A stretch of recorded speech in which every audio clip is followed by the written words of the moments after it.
Exactly. He's doing okay. Welcome. We are live. Aslan will be here very shortly. I gave him a challenge of 4 minutes. He failed. But he will be here Damn very it. soon. So we'll just give him a I couple have to more give you a minutes. better colour copy of my picture too. Yeah, that's just, I can probably clean it up easily enough. It's just a matter of putting it in the photo editor and adjusting the I'll color get some. saturation. Yeah, I might get some comic felts and redo it with comic felts. Yeah, that'd work. Either way, it's all good. We are one player down this evening, which will be Gillian will not be joining us. He's in some issues, so unfortunately he will not be here. But push comes to shove, if he can't make it back, then we'll either look at replacing him completely. Which, either way. Can we tie him up? Sure. Might have to tie him up because depending on how I decide to write him out of the game. So I'm not going to kill him off. I mean, that's one thing I won't do. I won't kill off his character, but if we have to write him out, we'll definitely come up with a very interesting way to. He can just kill his own party and then Yeah, but that's you guys. You don't want him to kill you guys. Tie him to his cat and send the cat on its way. Well, there's that. As a lad, welcome. You made it. Hello. Failed the challenge. You failed the challenge. Sounds like he's been on heavy beverages all night. It is what stupid, not so much stupid o'clock in the morning, but early-ish morning for you. It's my one day no off box. Especially for a Sunday morning. Sunday morning, yes.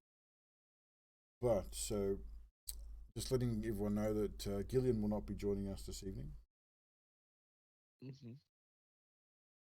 But that shouldn't really affect what we're going to do.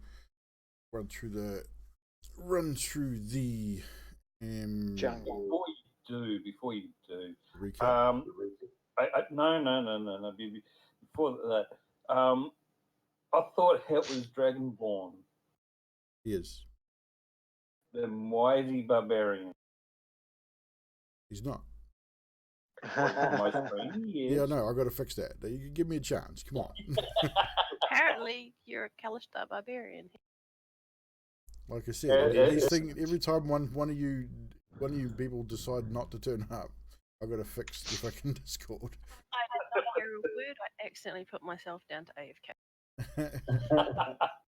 It does take there's a bit of twinkling around. Twinkling around. I've got to twinkle around with the dick sword. That's not very nice, is it? Crap. Killing twin. Oh, That's me. That's you. Everybody's doing the thing. That's the alarm. Wake up, Aslan. Wake up. Fixed it. We good. Good morning, Vietnam. Sorry. Hey, good morning, Aslan. Oh, no. Yeah, that worked. I'm surprised I didn't throw an axe at that alarm. Right, we should be good now. Everyone should be in their respective places. Hopefully, we'll see. And I better check the battle map quickly. It never worried me. I never learned to read. Right, we're all there.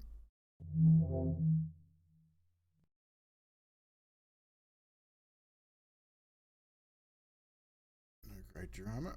But anywho, without further ado, we should get started on the episode 8, I believe.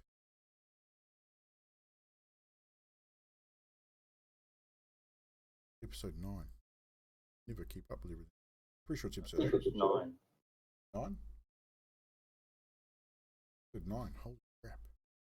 We 9 in already. That's bad. Man, that goes fast. Yeah, I've labelled it wrong. Yeah, 12 days ago, episode 8. So 9. That's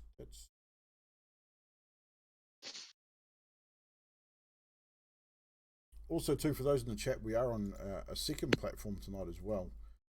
Not just on the Twitch. We're also on my Sliver channel, which is technically still Twitch, kind of. But if you, the spam will come up in the chat over the course of the night, which will give you the link to go check it out. Onto of a giveaway site, so they do a lot of giveaways over there. But before we carry on, we will do our recap from episode 8. Now that I know where the hell I am, okay. And I'll just start the slideshow so I can at the camera reading it. So characters, where we left off last episode, you started off still in the spider's den, whereupon unlocking the door, you discovered a large chamber with large lit braziers and a lot of brightly lit torches. After a lot of discussion about what you should all do, you heard a low voice performing some kind of ritual. The ritual was thus: "A pantheon of 9 hells, infernal spirit, I am the one to summon thee. I call upon the minions of the hells. Spew forth your unholy forces. Let the prophecy be fulfilled. This nocturnal hour and chalice of blood, pantheon of 9 hells, your will be done." You decided to use minor illusion and Het's voice to lure a guard to its death. The guard indeed fell for the illusion, but in a failed attempt to grab this guard led to the alarm being set and raised, and the battle ensued. A number of kobold warriors and a sorcerer joined the battle as well as a couple of undead corpses / skeleton warriors. The sorcerer proved tricky as he attempted to charm a number of your party, succeeding with Namaris, who previously had fallen to an onslaught of kobold attacks. Opal, Gillian's companion, had also fallen in the battle. The team prevailed in the end, defeating all enemies, leaving just a lone sorcerer who begged for his life. Het managed to get him to release his hold over Namaris, who in a fit of rage attacked him, severing his arm. She then proceeded to end his life with a single blow, using the kobold's own arm as a weapon. Gillian tried to stop her, feeling that to kill an unarmed creature was not the right thing to do. Obviously failed to do so, and the kobold was slain. After the battle, the group found a number of potions, a few items deemed to be magic by Het's detect magic spell. You then barricaded the doors to take a rest, a well-earned rest, and this is where we pick up episode 9. Return to Voland. So we've all had a long rest. You were about to start your long rest, so where we left off last game, you guys had pretty much just barricaded the doors. The corpses and everything are still there. Gillian had removed himself sort of from the group and to one side of the room. He's become very quiet and sullen. He is not happy with what had transpired with the kobold. It was something that he felt was just not right to essentially murder an unarmed prisoner.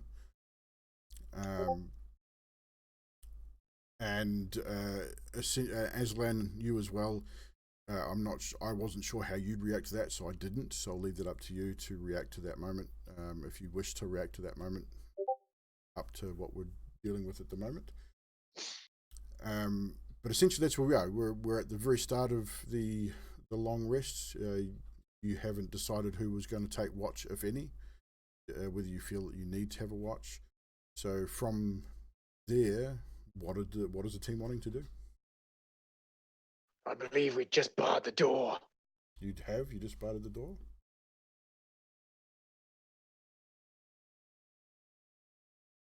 Good as Aslan, it's all good. Het looks very wary from his casting, so I vote we rest here and move out after the rest. Ellie is correct. I am absolutely knackered. That's all right. I think we should just have a little rest, and I don't mind taking first. Taking first watch with Namaris. Excellent. And Boss, Gillian how many hours I quietly, need to yeah, Gillian quietly concurs. He's pretty well done as well. He's had an exhausting day, so yeah, he agrees that definitely we need to take possibly a long rest. Short rest is fine by him, but if Het needs a long rest, It will need a long rest. It is very tired. All right, well, you go and bed yourselves down, and we'll just make sure that nothing comes in to hurt you. It pulls out his bedroll and just crashes to the left of the doorway, making sure he's not in any line of sight of anything that might bash through eventually. no problem. So we have Gillian, Het, and Alessandros taking their rest, while Neymaris and Aslan stay up for the first watch. And look by at- this time of the day, you probably, I mean, you guys get the impression you've been here for most of the day now. Even though you got here to the Spider's Den fairly early, this next battle took a bit of time. It's probably mid to sort of late afternoon. It's not nighttime, but you guys definitely need your rest, and you want to be able to travel pretty freely, and you want to be able to deal with any things that may occur in your travels. What are you guys wanting to do? And just look at Aslan and say, well, Aslan, just thinking about the travel on the way up here, it seems that you know these parts quite well. Have you been here?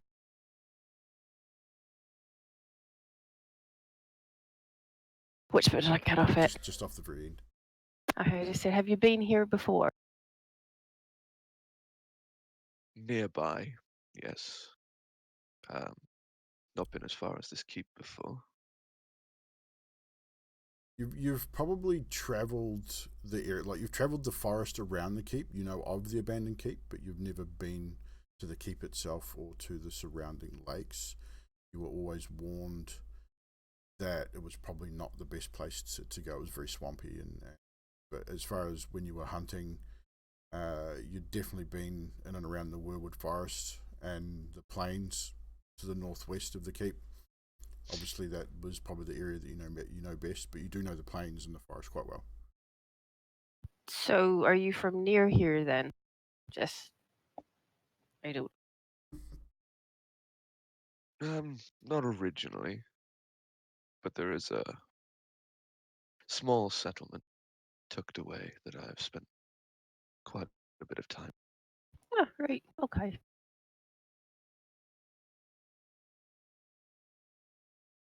It's not a bad place. It's very pretty out there. It's just a shame we're stuck in here at the moment. Getting a bit want some fresh air. And Namaris is quite right. I mean, even you've noticed it, Aslan, the air in here, even though the keep is run down and everything else, the air in here is still quite musty and damp. And it is an old keep. It's rotting concrete and stone, and moss and things growing, and it's just an overall dank sort of feeling. Okay, so just to clarify, did we keep the kobold sorcerer on?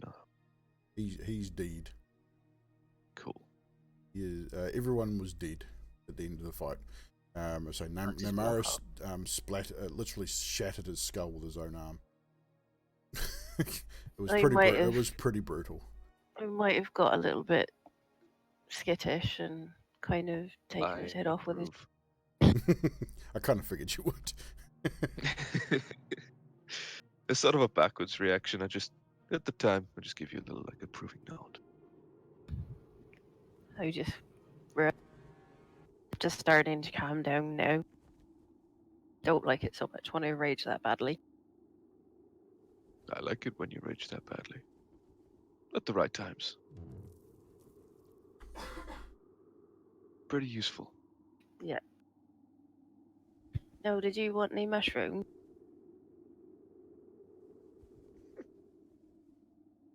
Mushrooms. Just wondering if you've got any more of that steak left that you had earlier. Dragon steak. I think I should have some dragon steak left. I think we should cook some up with these mushrooms. I think they sound quite nice. Dragon steak and. How cooked dragon steak before. Can't say I have. So do you want to attempt to cook some dragon steak? I'd like to attempt to cook some dragon steak, please. Not a problem. I mean, you've created a small fire for the rest to keep things kind of warm. So Nutty, roll a survival check for me.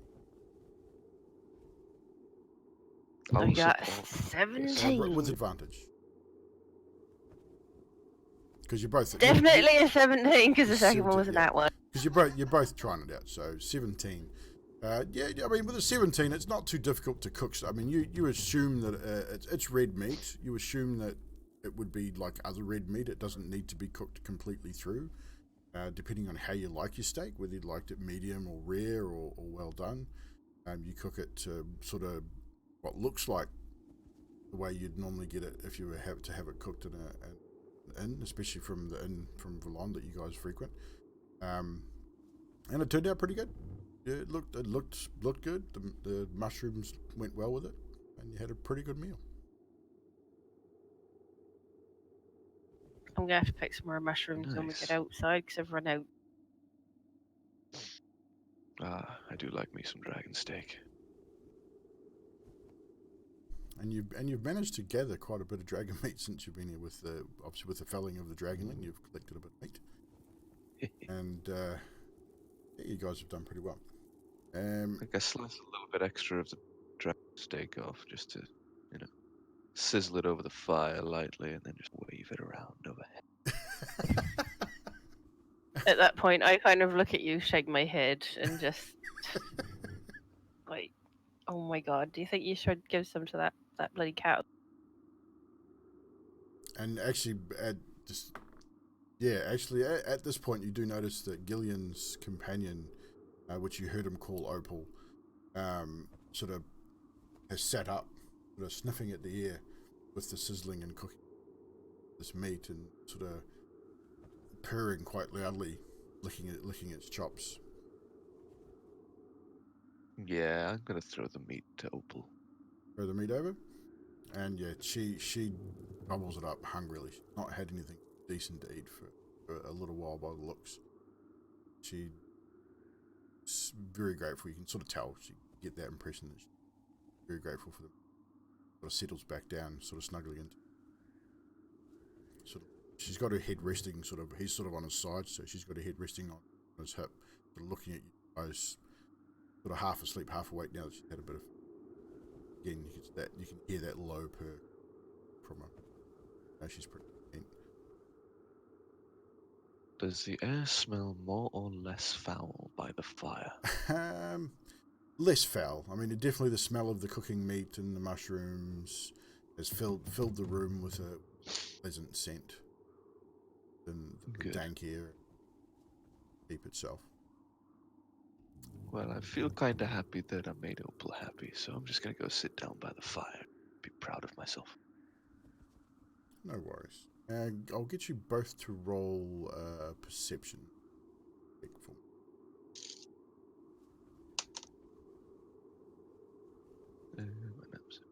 14. 9. 9. 15, including 15. my bonus.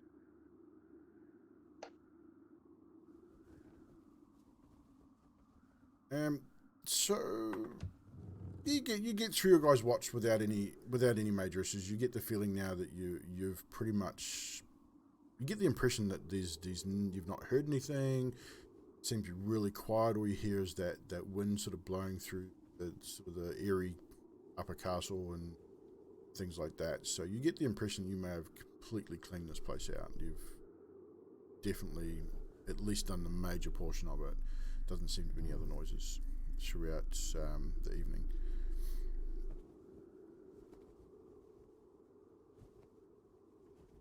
I just kind of go and sit opposite Azulan at the fire and take out this great sword that we found and just kind of study it. Take out the great sword. The Vengeance of Helm. Helm's Vengeance. What was the runes? Yes. So as you're looking at the sword, I mean, you pull it out from its scabbard. It's a beautiful sword. It is a very, very well made piece of weaponry. As I said earlier, the symbol on the hilt is the symbol of Helm, which is the left gauntlet with the eye in the palm. And the handle is it looks gold, but you get the impression, I mean, knowing what you know about weaponry, it's probably very highly polished brass across the handguard and down to the handle, which has been finely wrapped in fine leathers and topped with, again, looks like a solid brass pommel. Not completely round, it's almost like it's been carved and inlaid, again with the rune on top that symbolizes Helm.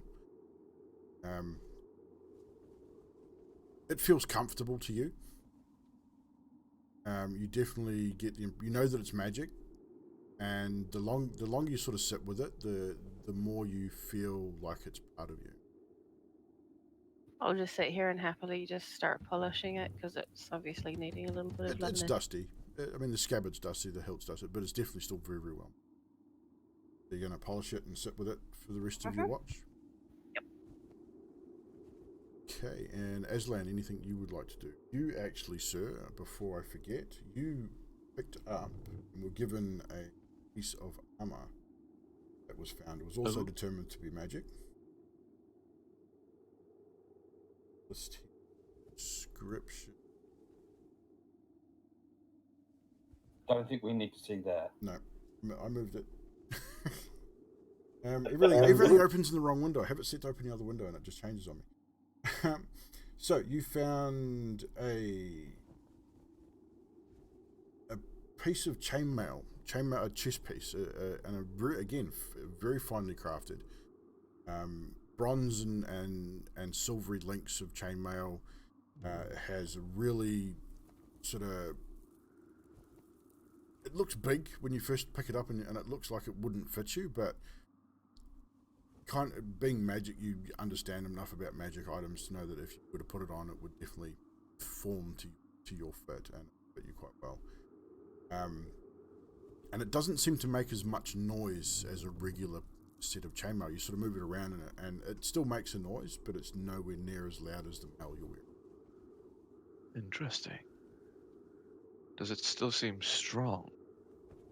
Yes, it seems almost stronger than what you're wearing. It definitely has that feel about it. It's told you that it definitely has magical properties. Interesting. I look over at him and go, why don't you put it on? You might disappear. Hey, never thought about that. Yeah, let's try it on. You gonna try it on? That could be fun.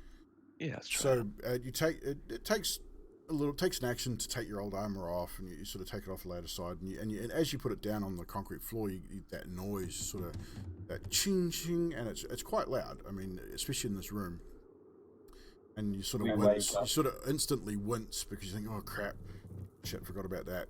And then as you put the new armor on, I said you just don't get that same noise that you get when you put your old armor on. It feels different. It feels lighter.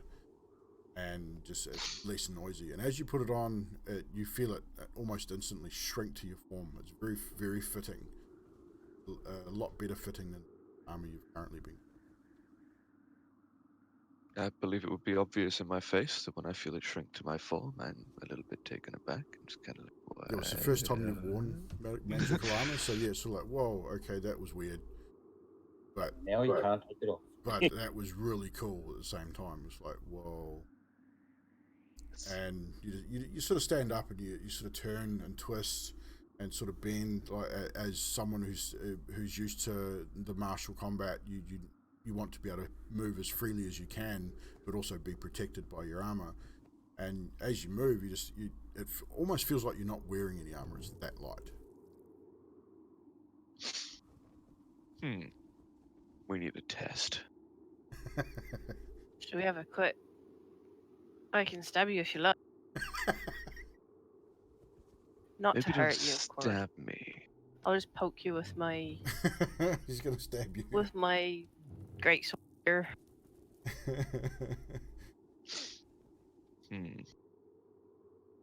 Just stand there and I'll throw my axe at you.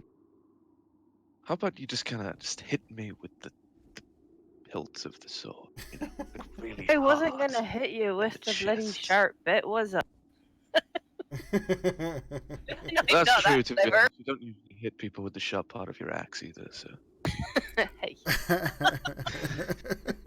Come on, it, let's give it, us a go. Hit me. Stick him.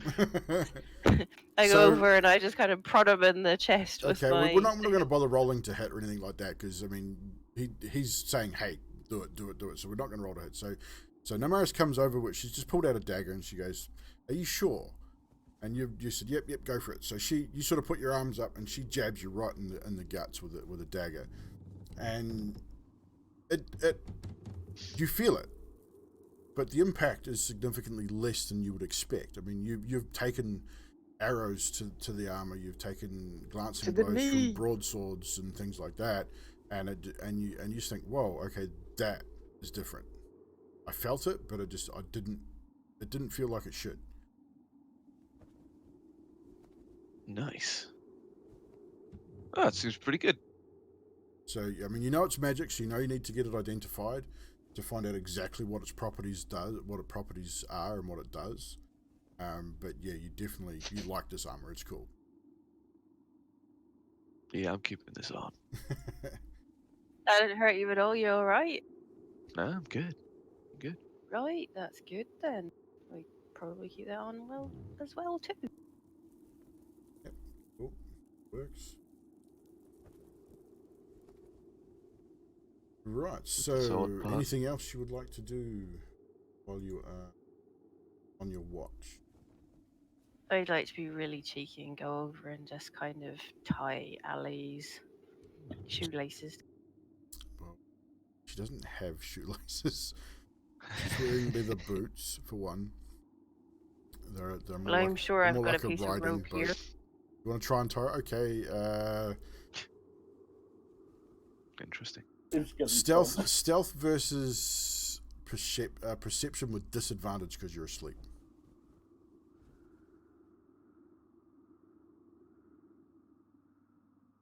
So I got your 18. stealth. Yeah, you got 18 for your stealth. I did indeed. And Alessandros, for your perception with disadvantage, remember if it's lower than your passive, take your passive.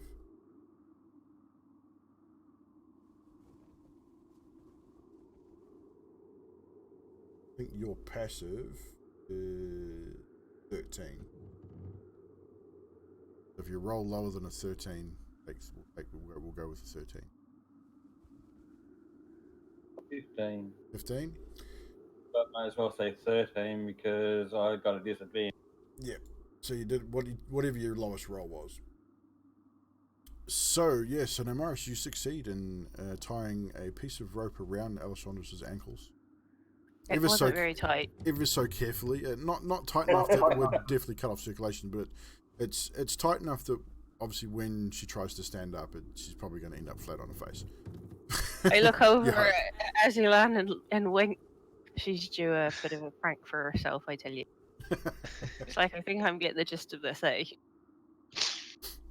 Namaris, roll a wisdom saving throw for me just quickly.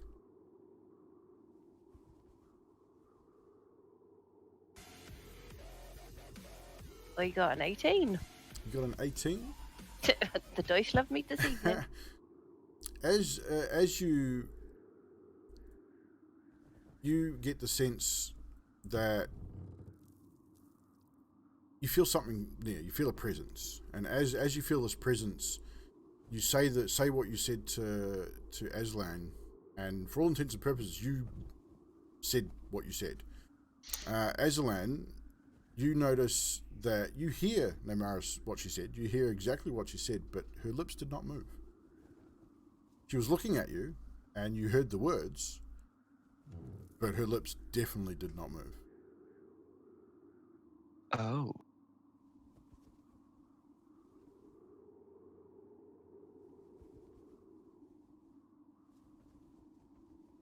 I try concentrating really hard to say words back without moving my mouth. Okay, so what are you thinking of saying back? You're speaking to me with your mind. Am I doing that again? Hang on, Nutty. Hang on. Roll another. Just a wisdom check. So just a d20 plus your wisdom. Me or Nemaris? Namaris, sorry. 11. 8. 8. 8. You hear bits of what Aslan said. You hear what you heard was you're speaking mind. I look and I kind of raise an eyebrow and I'm like, Because you're "Oh, looking yes, at him, I and again, you don't see his lips move. I mean, you know about this particular gift. You haven't tried to use it. It sort of happens every now and again, so you know about it. But you weren't aware that people could speak back to you. So I look at him a little bit startled and I actually concentrate and look at him and think, well, I didn't realize you could answer. And so you're going to speak with him with your ability. Mhm. I'm going to try. read out the ability under your feats and traits. I think is called now. Why for me? Mind link. Oh no, that's Something like that. mind link. It says you can speak telepathically to any creature you can see within 60 foot of you. You don't need to share a language with the creature for it to understand your telepathic messages. But the creature must be able to understand at least one language or be That's telepathic. So, yeah, Aslan, she says those words back to you again, not moving her lips, and you hear it even more clearly this time. You get the impression she really intended on speaking to you this way, and you get the impression you can reply in the same fashion. I'm taken aback and think, wow, this armor really is magic. And then, Maris, you hear that clear as a day, clear as a bell. You hear that exact response. Wow. I don't think it's the armor doing it to you, my friend. I'm talking to you I'm actually talking to you in your mind. Yeah, but you didn't do that before I put the armor on. Awesome. Not on purpose like I am now, and I can't word this evening. I think I might be getting a little bit weary. So yeah, you're getting towards the end of your intended watch now. I mean, you are both starting to feel a little tired. You've had a long day. You've had a hard battle. Namaris, you were charmed for a lot of that battle, so you're feeling exceptionally weary. Again, your mind is a little hazy. You're still suffering from the effects of the rage as well from when you took the kobold's life. You do have a small pang of guilt for what you did. Because you really don't like the feeling of the rage, but you do at the same time. You kind of, every time it happens, it feels great at the time. You feel exhilarated, you feel energized, and things like that. But afterwards, as you start to settle back to normality, you have this small pang of guilt where you just think, you go, I just don't know why that happened. I don't know if I can control it, and you're just sort of unsure.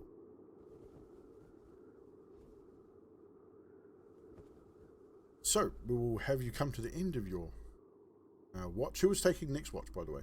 Did we decide that? Well, there's only Hit think so. will definitely be in that. Yeah, Hit. I will take his second watch. Does Alessandros want to wake up with him, or is Hit doing it on his own? I suppose I should. Well, you don't have to. You're in a sealed room, so you don't necessarily need to have two people, but it's up to you. I'll You'll get up. Okay, so you wake Hit and Alessandros respectively for their watch. I let Aslan wake Alessandra. Go for it. Go through it. I'm just sitting here driving the bus. I go over and wake up Hit and I go, shh, just don't say anything but wait and watch. Okay, I but go over to what's that Alessandros. god awful smell? Oh, we had dinner, I'm sorry. Oh, what did you cook? Mushrooms. Elf feces? It was mushrooms. Yeah. I don't have the heart to tell him that we ate dragon.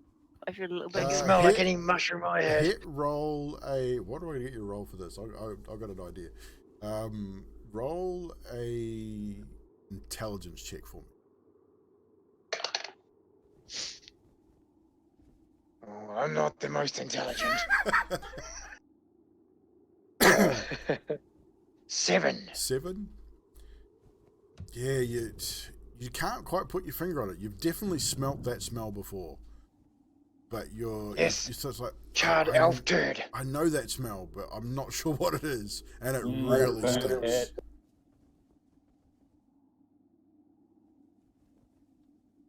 Right, Aslan I go to Alessandros. Alessandros and I concentrate really hard on mentally screaming to wake her up. Roll Do I hear this? No, hang on. No, don't roll it. Yeah, you stand there for a couple of minutes and your eyes are closed. You're screaming at the top of your lungs in your head, and yeah, nothing happened. Alessandros carries on snoring. I'm just gonna look a little bit sad and Little dejected. sort of nudge her shoulder with my foot because it can't be us bending over. So you give her a bit of a boot with your foot. I mean, nothing too heavy, but enough to wake Alessandros up. Alessandros, you awaken. I'll sit up but not stand. Sit up but not stand. Okay.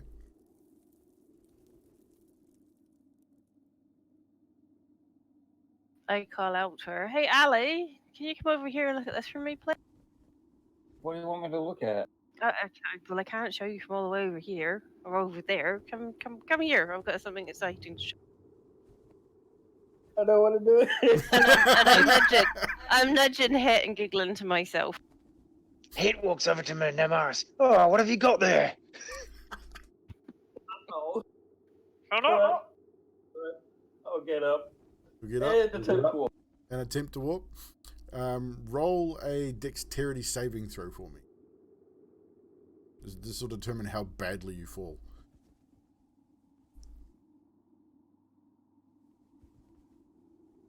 So that's 15. 15.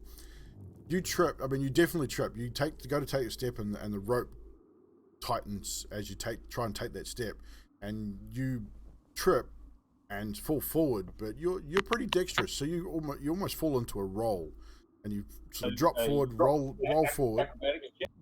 No, you don't really need to worry about it. I mean, unless you want to do something fancy, but you definitely go into a roll. You want to do something fancy? No. So you essentially you roll forward and just go into a forwards roll and back onto sort of almost like a half kneeling position, and look down and you see the rope tied around your ankles. I look at her and say, "See, it was a beautiful knot I tied at her ankles, wasn't it?" It worked perfectly, except for the part where she didn't fall down. That kind of looked cool. I think if she had, I might have been a little bit guilty, but really not, because that might have been. But then it's not really, because it hurt somebody. But I'm pleased that she just rolled, so that's all good. It's going to be a fun night. And Gillian's still there. He's sleeping away. He's out to it. He is solidly asleep. The cat, you notice, sort of pricks its ears up and head up and looks around as sort of this is going on. A little bit of a growl, but nothing too aggressive, and then sort of rests her head back down. I walk over to her and just give her a little scratch behind the ear. And she sort of pushes her hand into her head into your hand as you scratch, and sort of gives one of those, as cats do, sort of gives a little purr and flicks its tail a little bit. I was an adventurer like yourself until my ankles were tied. I then go over and kind of offer Ali my hand and say, "Look, that you were meant to fall flat on your face, honey, but it's okay. Can I help you up? That was supposed to be a joke. I'm pleased you didn't get hurt, because then I would have felt bad." He just laughs and taps her on the shoulder. So, Morris's hand to help so I can get her. okay. So you're helping her up? Yeah, I Yeah. kind of cut the knot on her, on the Okay. rope, and help her up. So you get help to your feet. You're back on your feet. He cuts the rope. Still giggling to herself as she does it, but you get the impression she's pretty genuine. Like, she didn't mean for you to hurt yourself. She would have felt bad if you'd hurt yourself. She did think it was kind of funny. Oh, good. So, Oh, good.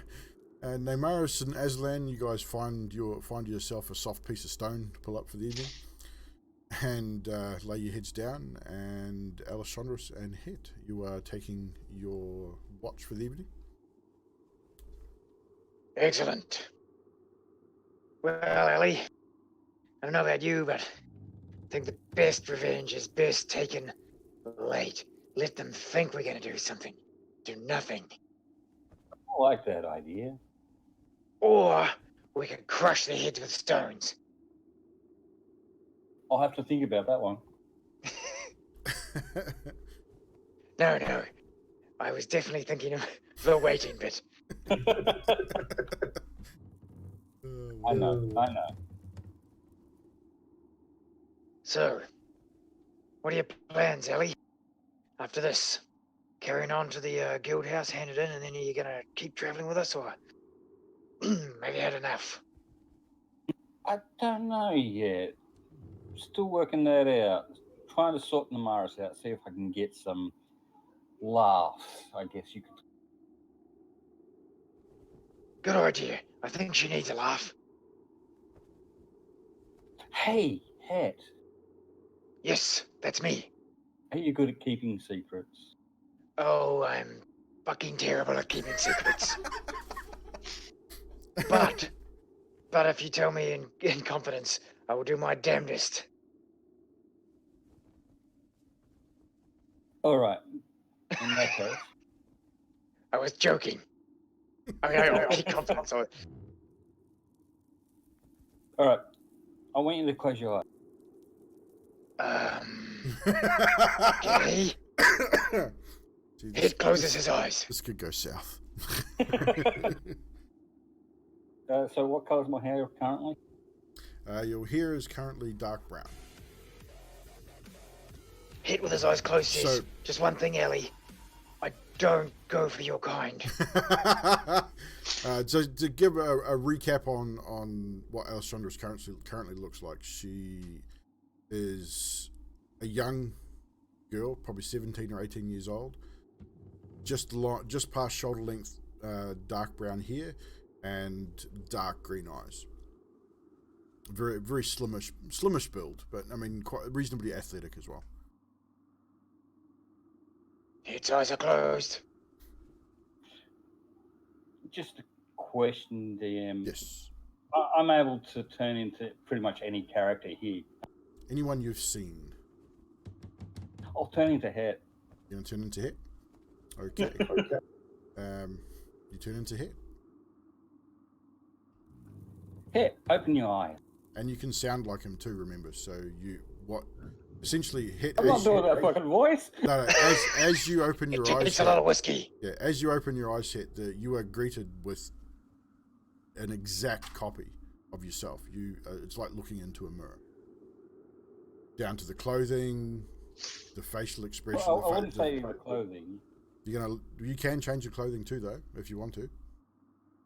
Well, You can I thought change everything. Okay, we'll do that then. If you wish. I mean, well, actually, no. Sorry, no. If you're using that ability, no, the clothing would remain the same. Yeah, but the armor that I've got on is tailored to change. Yeah, it will change specifically for you. So There we go.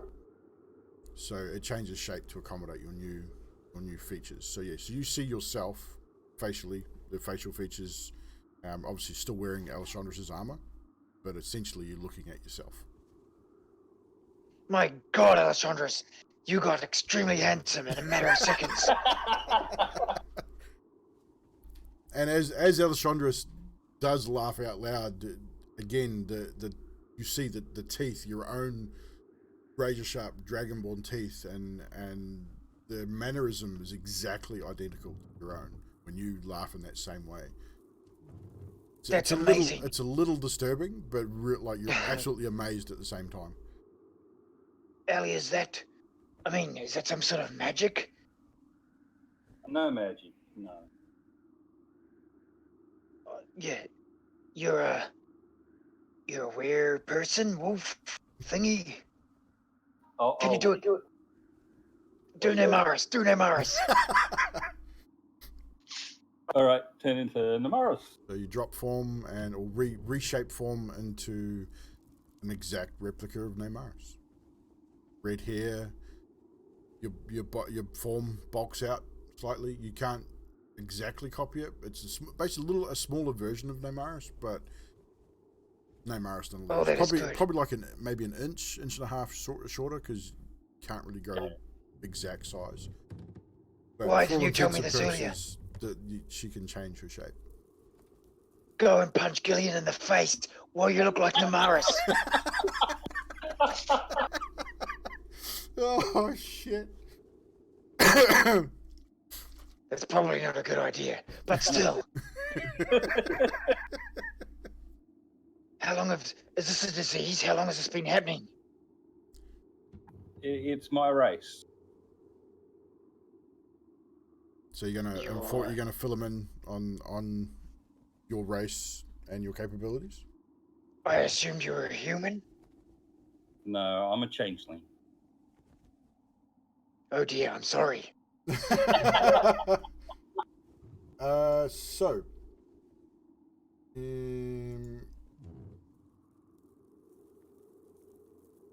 roll a history check. Okay, dokey. That is a 9. 9.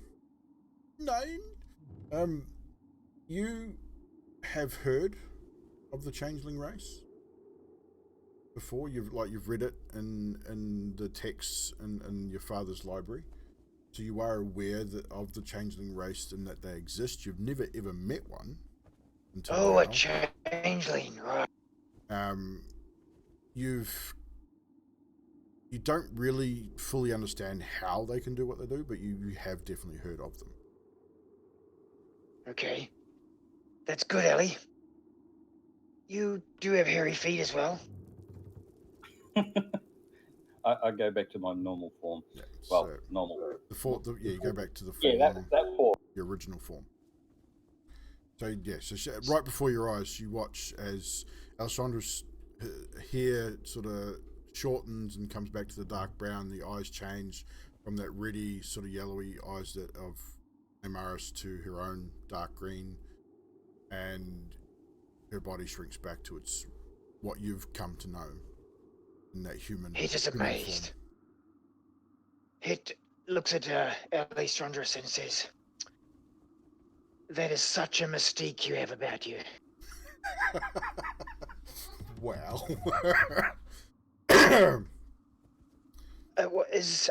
No, I don't mean to pry. Why such a secret? My kind's not that liked. What do you mean not that liked? You could look like anyone. That's crazy. That's why. Oh, I see. Changeling is the race, chat. For those that have asked. Changeling is a relatively new race within 5e. So yeah, so the changeling. Alessandra sort of explains that the changeling race is a race that is not generally from the realm. They don't look human. It's up to you, Alessandra. If you wanted to drop your human guise and show them your true form, that's up to you.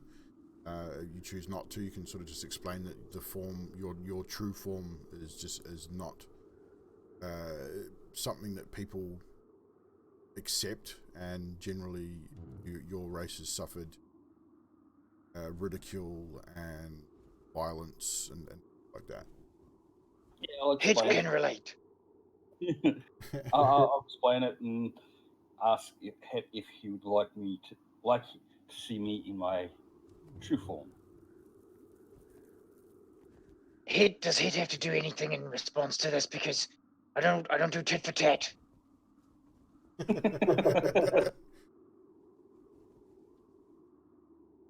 No, you don't have to do anything. Okay.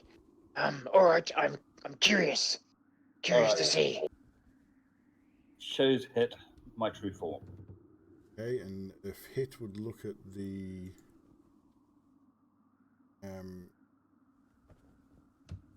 stream right now. That's fine. Hit is slightly delayed too, so Are bring we it up, supposed take to it look away, at do it? what you have to do. I will get it eventually. Do we want to look at Oh that? yes. Yeah. If you guys can see if you want. I mean, you just in character you don't know, but essentially her form is very featureless.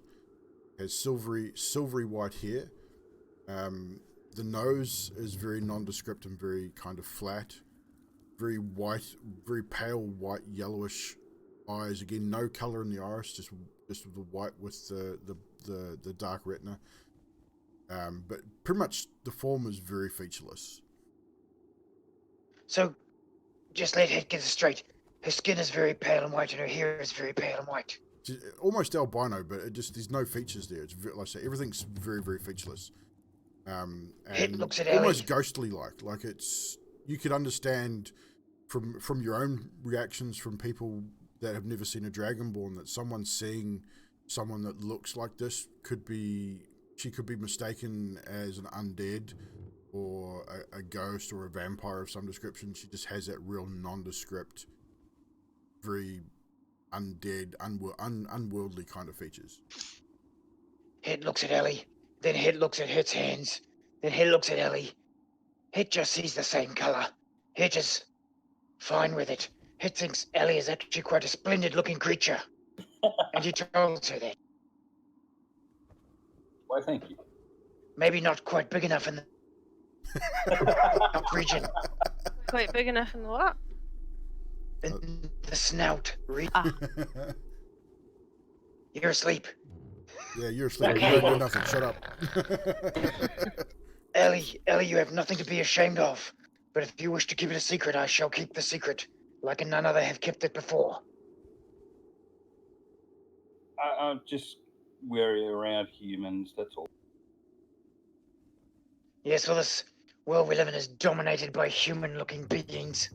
and yeah, Hit, you completely relate. I mean, as I say, being a Dragonborn, and even in the realm of Paradym, where all races seem to be relatively accepted that you've seen thus far, you do know from your parents that the Dragonborn have always been on the outside and have always been looked at differently. Especially, obviously, the red skin Dragonborns have always had a harder time than other skin colors, but as a general rule, Dragonborn have always been on the outside looking in kind of thing. Always been ridiculed and looked down at or feared. So you get that impression. Or eaten. You understand roughly where, on the same sort of page, where she's coming from with why she has kept this a secret. He just puts his hand on her shoulder and says, "Your secret is safe with me. But I do think you should not be ashamed of your reality. Be who you are. And play great jokes with that damn good ability." Guys, roll perception checks for me, please. For your watch. All of us? You're asleep. Oh. A lot of sleep talking going on over there. I'll take my passive, which is What was that? Josh? I'll take my passive, which is 13. 13? Okay. Yes, Hitch is doing the same. 13 as well. 13. Again, you hear the same wind sort of blowing through the castle and through the dungeons, through the empty halls and things like that. You don't hear anything else. You don't hear the skittering of spider feet like you've heard previously. You don't hear the clatter of armor or anything along those sort of lines. You guys get the same impression that your previous watch did, that you truly believe that this keep is now relatively empty, with the exception of maybe some rodents or other animals. And the snorers. And the snorers.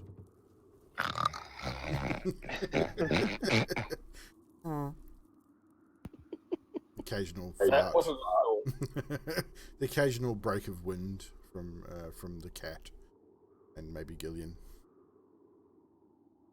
Before the watch is over, Het takes out his notebook and sits down and scribes a little work in his notebook, Go for it. just commenting on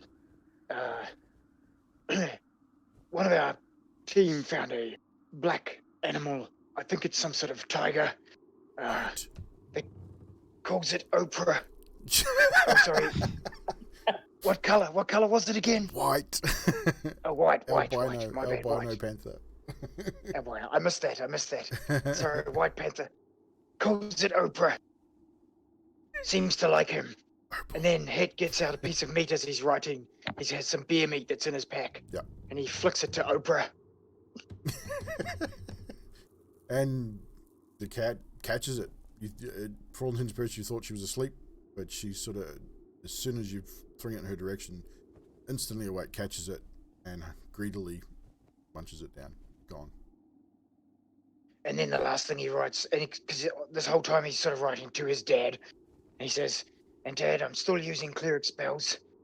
Oh, and I have this extra wicked secret I can't tell you." Awesome. And he closes the notebook and puts it back in his pack. And with that, the rest of your watch goes unhindered. Everyone gets a full night's rest and recovers all spell slots and HP. So everyone's back to full HP. Full spell Hurrah. slots. I was getting a bit low. You guys wake after your 8 or 9 hours sleep, 10 hours depending on how much you want to take, because it'll still be, when you do wake, it will still be early morning. You're probably looking 3-4 in the morning, so it'll still be dark outside. Not that you know that just yet, but you get the impression it's still fairly early, because you did arrive at this particular battle around midday, and you sort of took your rest early afternoon the previous day. What would you like to do now? Anybody got any bacon? I'm a bit peckish. I have a bit of meat from a kobold, a bit of meat from a boar, a bit of meat from a mimic. Anything that is that close to, I guess, bacon? Yeah, no, I've never probably not. tried kobold meat before. Well, I have enough for all of us to go around if we would all like some kobold meat. I guess I can give it a go. Why not? What source it gonna have? Everyone roll Constitution saving throws for each of the I'm kobolds. having mushrooms. You have Screw that. mushrooms? Okay. Het will remove the kobold meat from his Gillian back. fails his Constitution throw. He eats it, but he's not happy about it. You hear him mumbling to himself, and he kind of feeds what he didn't eat to his cat. He's sort of sitting off by himself, and he's sort of mumbling under his breath, "Oh, this is disgusting." Sort of munching through enough to get his nutrients, but that's about it. We got 17. 17. You quite like it. It's tasty. It's not unpleasant. It's got its own flavor, but comparing it to the dragon meat you had the night before, it has a very similar, if not less gamey taste to the dragon meat. Don't tell her. 21. Yes, you love it, mate. You've got a taste for all things dragonkin. You think it's fantastic. Het, not 100% realizing it was kobold and dragon are too much alike. Just takes a bite and disgusted. It's terribly and awful. Yes, yeah. The moment you taste it, you instantly make that connection with the dragonkin, and you almost vomit on the spot. Goddamn mad dragon disease. You start dry retching, and yeah, it's almost like you're trying to hack up a furball. I kind of look at him and pass him a water skin and say, "You're here, buddy." Oh, much appreciated. That was bloody god awful like that smell from last night. Oh, that must be what we'd cook then with the mushrooms. Kobold, that'd be it. She looks at Azulan and just shakes her head. Right, so, Het stretches out his arms. What's our plans today? Are we heading back to Valon to return this crap that we've just been wallowing in. Yeah, so for all intents and purposes, again, just to give the chat a bit of recap and to a quick reminder for the group, you have completed your third trial. You have killed the dragon. You have collected the bits and pieces that you need from the dragon to complete your contract. They're in the bag of colding. And you obviously have to return to Paradym first, where you have a teleportation circle, which will then return you to the Arcanos pod room in Valand, where you can then obviously return to the guild hall and present your contract for completion to the guildmaster, and which you would then be go through the ceremony to bestow upon you your guild seals. I'd quite like to go back to Valon because I think I could really do with a nice soak in a hot tub somewhere in the. Yes, myself could do with a nice cold bath. I just kind of look at it and I'm like, a cold bath? Why do you have a cold bath? I said an hot? ice cold bath too. I heard perfect. that. Why ice cold? Well, I mean, I like the cold. I don't like the heat. Fair enough. That's fair, I guess. So you wish There's to no other way to explain it. pack up and head out, return to Paradym firstly. That sounds like a good idea. Gillian sort of packs himself up. He's got himself ready to go, and he agrees. He sort of says quietly. Again, you notice he's a lot more quiet than he has been. He's normally very talkative and somewhat annoying at times, but he seems a lot more reserved, especially after the day before's events. He sort of says, "Well, yeah, I mean, I'm happy to do whatever you guys want to do. We can head back. I've got a few things I need to sell, and I've got some things I need to craft to make some more arrows, and so yeah, heading back to town. Awesome. Good. What was that? I was trying to miss that. We can kill more stuff then. That's awesome. Kill more stuff. I need more. I need arrows to kill stuff. I'm running a little low. You should be able to make some, shouldn't you? I need to buy the arrowheads. I can make the arrows easily enough. But I definitely I need to visit a blacksmith for the arrowheads, right? Yes, he needs to go to a smith for the arrowheads. Well, if we can find, some of the materials, I might be able to give you a hand in the. That would be awesome. And I'll be willing to learn as well. I've been trying to find someone to teach me basic smithing so that I could learn to make my own. I can make the arrows. And you see, with that, his whole demeanor kind of changes slightly. He picks up and perks up a little bit. You almost feel like he was out of place. Shouldn't be there. I think the interaction he had with Neymaris may have sort of upset him a little bit more than even Neymaris had initially thought. While they're having this discussion, Hit takes out a hammer and chisel that she has in his bag, a cold chisel. He goes over to it. I take it it's stone walls here. It is stone. It's a very fine. Down in this particular chamber, it's almost like a granite type stone. It's a very hard stone, but it's crumbling. It's crumbling and old too. So Hit sort of starts chiseling in the wall. Hit was here, but then he looks at the group. Roll a performance check. I've got mason's tools and I'm proficient with mason's tools. Add your proficiency.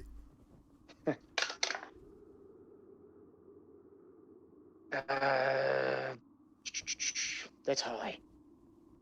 22. 22. Yeah, you got no problem at all. You in whatever font you decide to choose, you can chisel out "Hit was here" on the walls. And just before I get to the end, I go, "Hey guys, maybe we should mark it as everyone put like maybe we should.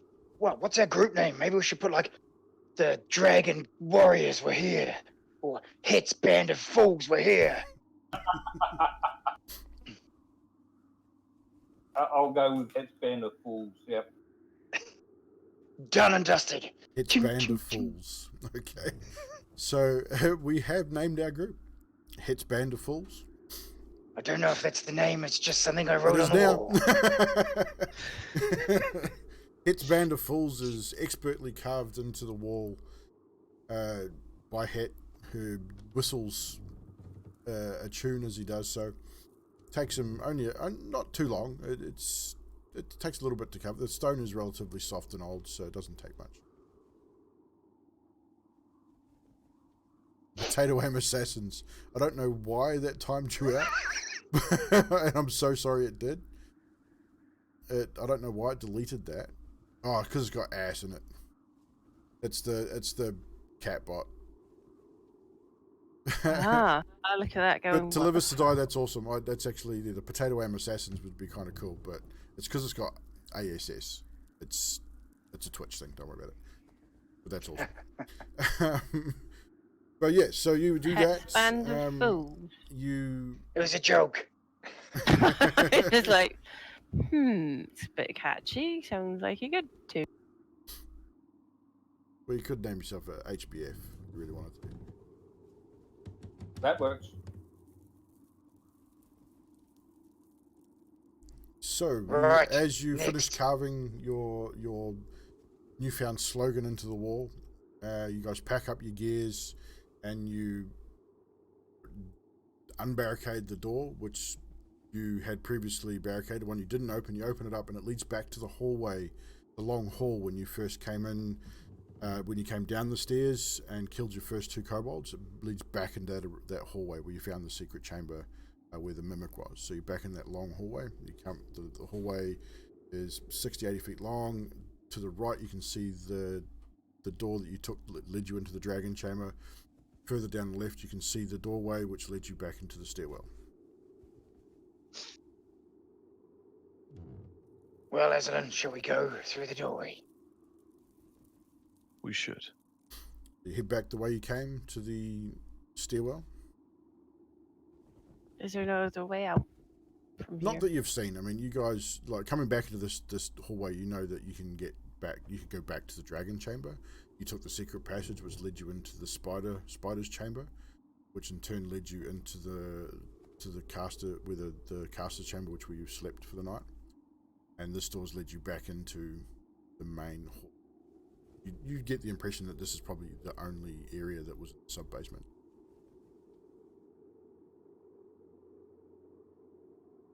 So, yeah, I mean, We don't want to everything's... stay longer than we need Yeah, to. I mean, you've gotten the impression through your night's rest that there's nothing else here. You've heard no noises. You don't get the impression that there would be any more places to explore. I mean, you can spend a bit of time looking if you wish. But as a general feel for the group, you all feel that you've completed your contract. You don't have to stay here any longer than you have to. You've got a bit of loot. You've got stuff that you need to identify and to possibly sell. So, yeah, you guys are pretty well stocked.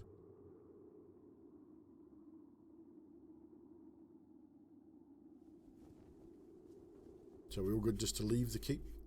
Sounds good to me. Yeah. So I'm happy with that. you guys travel back through the hallway, take the door to your left, which leads you back into the stairwell. You proceed back up the spiral staircase, which then brings you back into the chamber with the statue.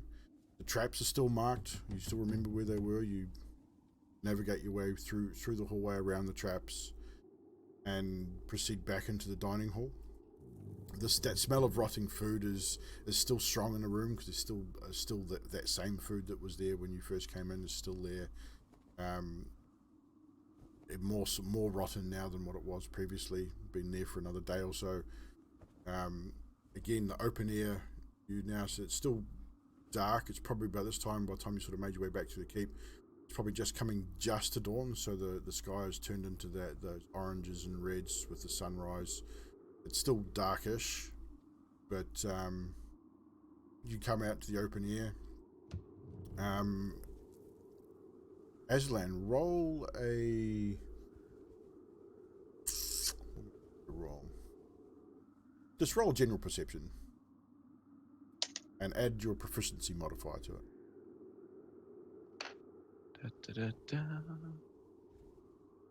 15. 15. And as you sort of have come out, your focus shifts for a moment to the northwest, to where the town of Heffield is, and your mind sort of wanders for a second to the note that you had received, the letter you'd received previously, and that pang of concern washes over you, and you know you've sent a reply. You have replied. You're wondering, hopefully you have had some response to that reply. But you know you've got to return this quest before you can maybe possibly do anything about it. And I think you sort of also get that impression that, do I ask for help? Do I not? Do I need to do this by myself? And then your focus drifts back to the current action. So you guys are out in the open air. You are back in the front of the keep.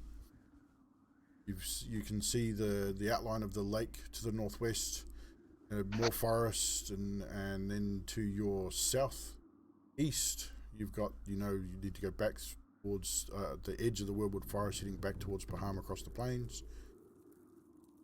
You know it's going to take you at least a day, maybe a day and a half, depending on your pace of travel. Should we smash that day out, T? Aslan will definitely get you there quicker because he does have a knowledge of the area, especially the plains. I'm quite happy for a march. Bit of fresh air in the lungs would be quite good, I think. Yes, Let's do being it. out in the open is much better than being in a stuffy, smelly old spider cave. Okay, so you head out towards Paradym. You know the direction you came this way previously. Instead of going back in through the Weirwood Forest, as you didn't want to be seen this time, you've decided to stick to the open ground.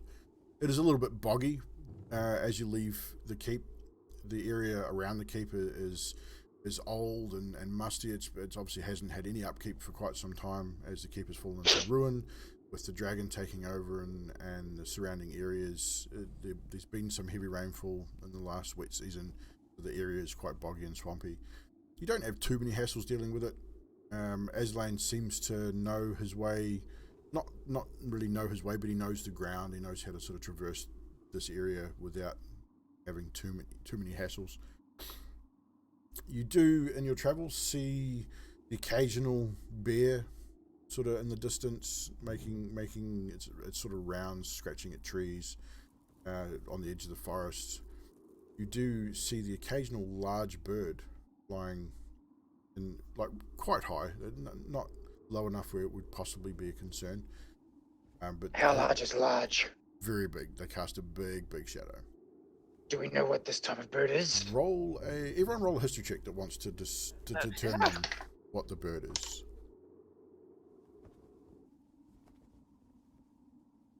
15 for hit. 15 for hit. 18 for me. Was that sorry? 50. 18. Mm-hmm. 15 for you. Gillian rolls a natural 20. So for anyone with a 20 or higher, you know what the bird is.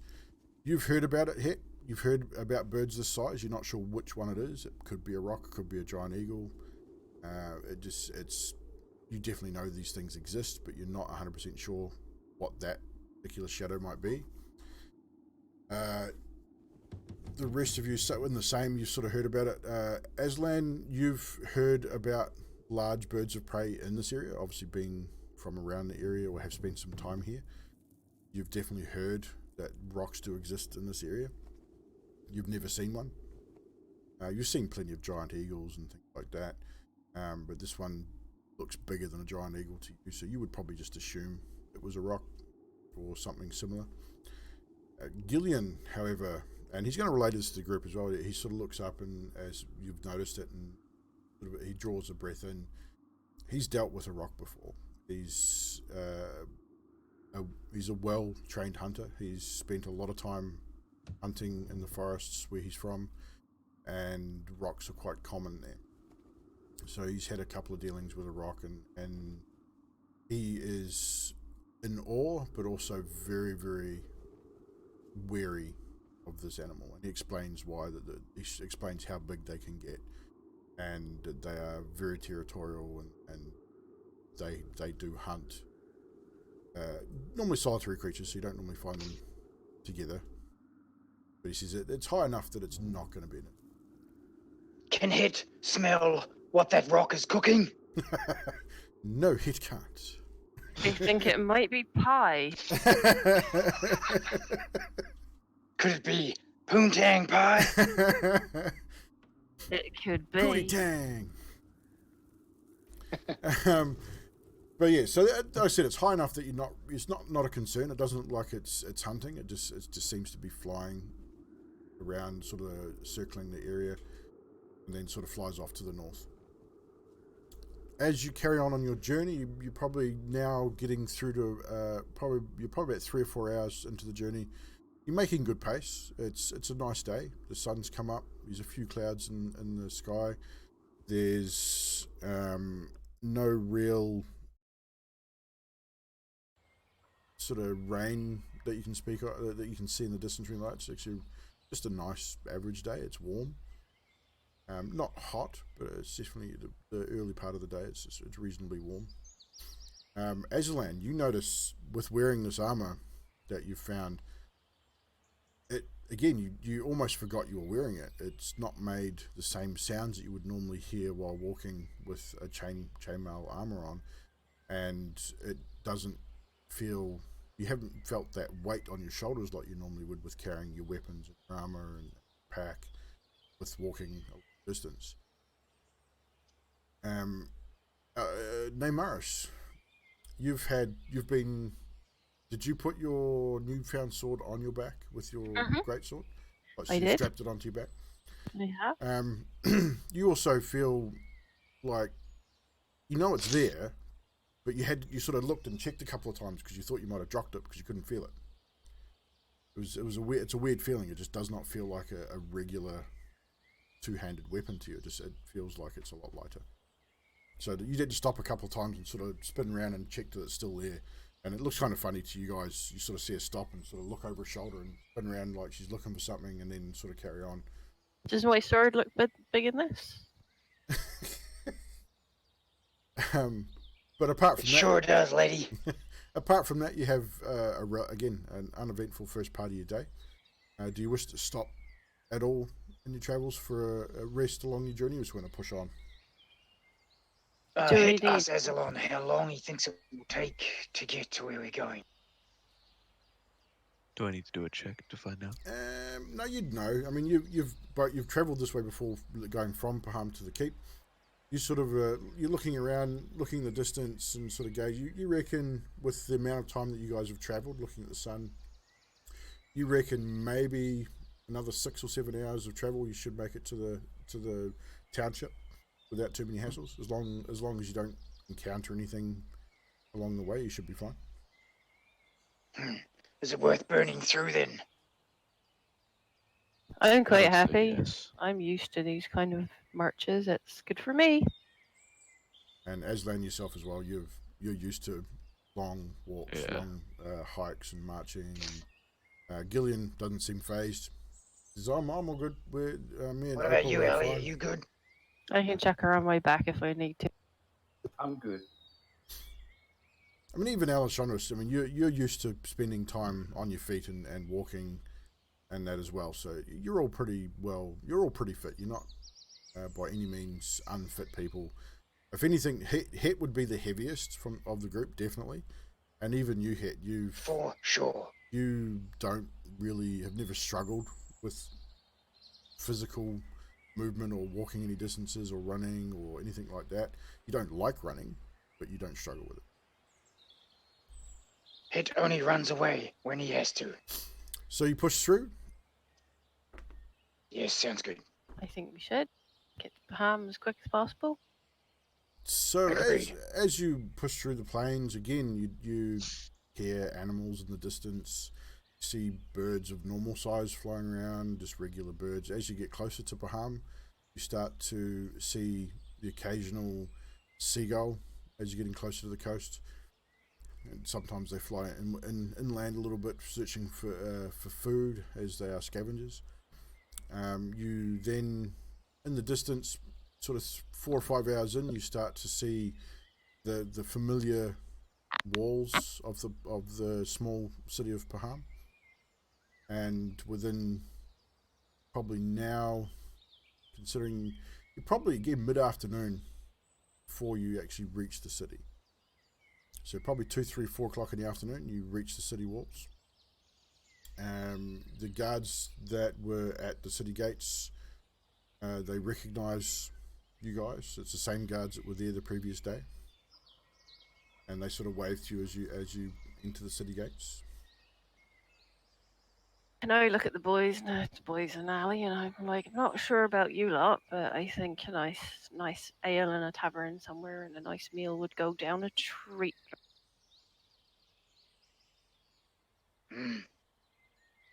We've eaten quite a lot. I don't know if you remember, but I think you ate some kobold last night, and we ate some kobold again this morning. I believe there was a lot of mushrooms, some beer meat. Are you obsessed with eating, lady? We've just marched for like 10 hours. You've pretty much Do you have walked to eat all day. every day? You've pretty much walked all day without food. So Yes, we do. Actually, yes, you not. Do you not have to eat every day? I can. Well, you don't even fancy a nice whiskey.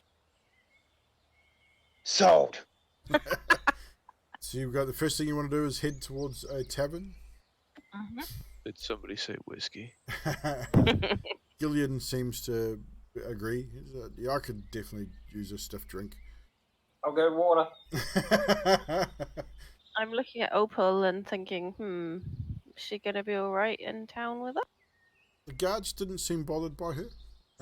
They did sort of look, but when they realised that she was travelling beside Gillian and she didn't seem to take it, like, worry about them at all. So Mind you, as I'm looking down the street, I'm seeing an elf with a bloody bat on his shoulder, and I'm thinking, well, I suppose a panther's not much. you don't see that, but if you're seeing that, I think the kobold beat might have reacted with you a little bit. But there are other pets that you can see, and as you're walking through the city, there are people with dogs. Like you do see what looks like a soldier in plate armor with a rather large bear, also in armor. So it's not an uncommon thing to see hunters with animal companions. So Armored bear, eh? An His armored name bear. is Yorick. Maybe You could go ask him. It's up to you. No, it's fine. Whiskey bacon. Okay, so you know about the Cracked Mug, which was the tavern that Inwell told you about when you first arrived in Paham. I think you guys went there before your travels. It's an little shabby adventurous tavern. It's a small half-timbered building with only a few tables and benches. Accommodations consist of woolen blankets near the hearth, so it's a very basic place, nothing flash. The innkeeper is a short female elf, which you did name of Lyasath. She's plain looking, short, dirty blonde hair, wearing light blue simple dress with a waist apron. And the place is relatively empty at this time of the afternoon. But as you Well, walk in the door, where would you like to sit? This place got a fire. it has got a small fireplace, Sit by the fireplace. as usual. It follows Eslin by the fireplace table, or is it like a couch, lounge chair? There is a table near the hearth. You could probably have to put 2 tables together, so you might have to grab another table. The tables are not huge. Hit grabs a table and drags it across the floor like that scene in Men in Black, where he drags the chair. It makes a hurrah of a noise too, like that wood on stone drags across the floor. The few people there do look up and kind of give you a bit of a weird look. Lysath sort of looks up from where she's been cleaning the table, and it's like, "Oh, hello, welcome to the Cracked Mug. What can I help you with?"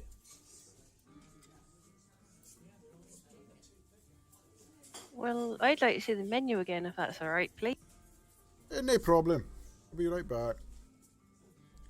So she toddles off and comes back a few moments later with a little notepad, and sort of goes, "Well, we don't have much. We're only we're not a very expensive place. We have vegetable stew with a mug of perry ale, roasted pork with millet biscuits and a tankard of stout, roasted leek with a mug of ale, and pottage, which is kind of like porridge-ish. It's not very good." Did I just hear you say roasted leek? Roasted leek in a mug of ale, yes. Can I have the roast pork, please? But could I have a whiskey instead? Oh, I'm sorry, we don't have any whiskey here. I could send out the wee fella at the back up to the other end and grab a bottle or two if you wish.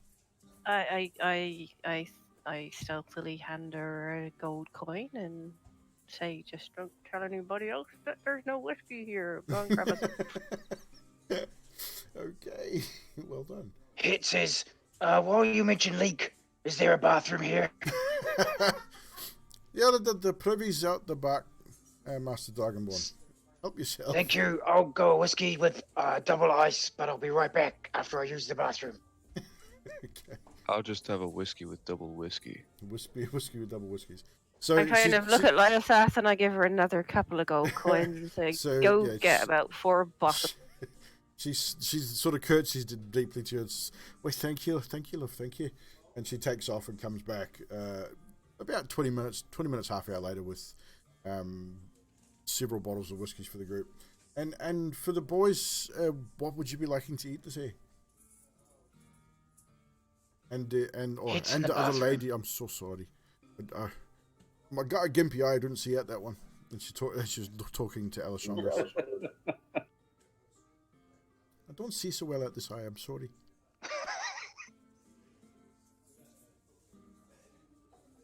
So what would you guys be wanting to eat? Would you be offended if I just cooked something on your fire? Oh, no, help yourself. Thank you I mean, very much. we don't have a lot of food. I mean, if you want to cook your own, that's quite... You can even use the kitchen if you like. A little bit better fire than what we have here.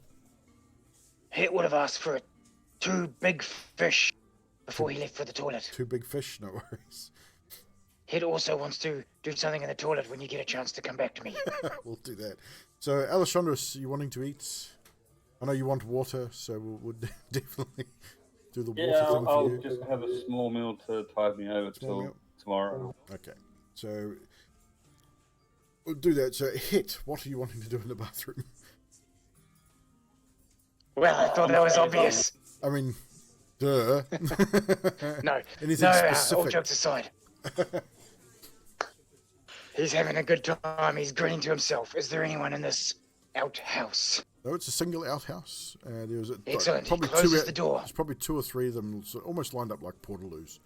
They're all He closes the single door houses. and gets out his chisels for masonry, knowing that they would quite easily write in wood. That they will.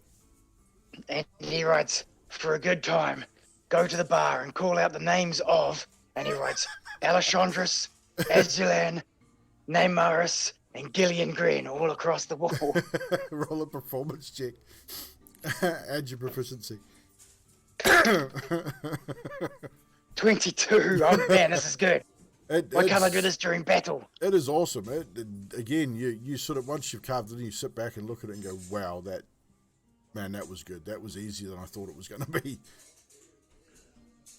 And then I head back, smirk into myself. I head back to eat my fish and have my whiskey, Oh, you barely son holding it together. of a- you son of a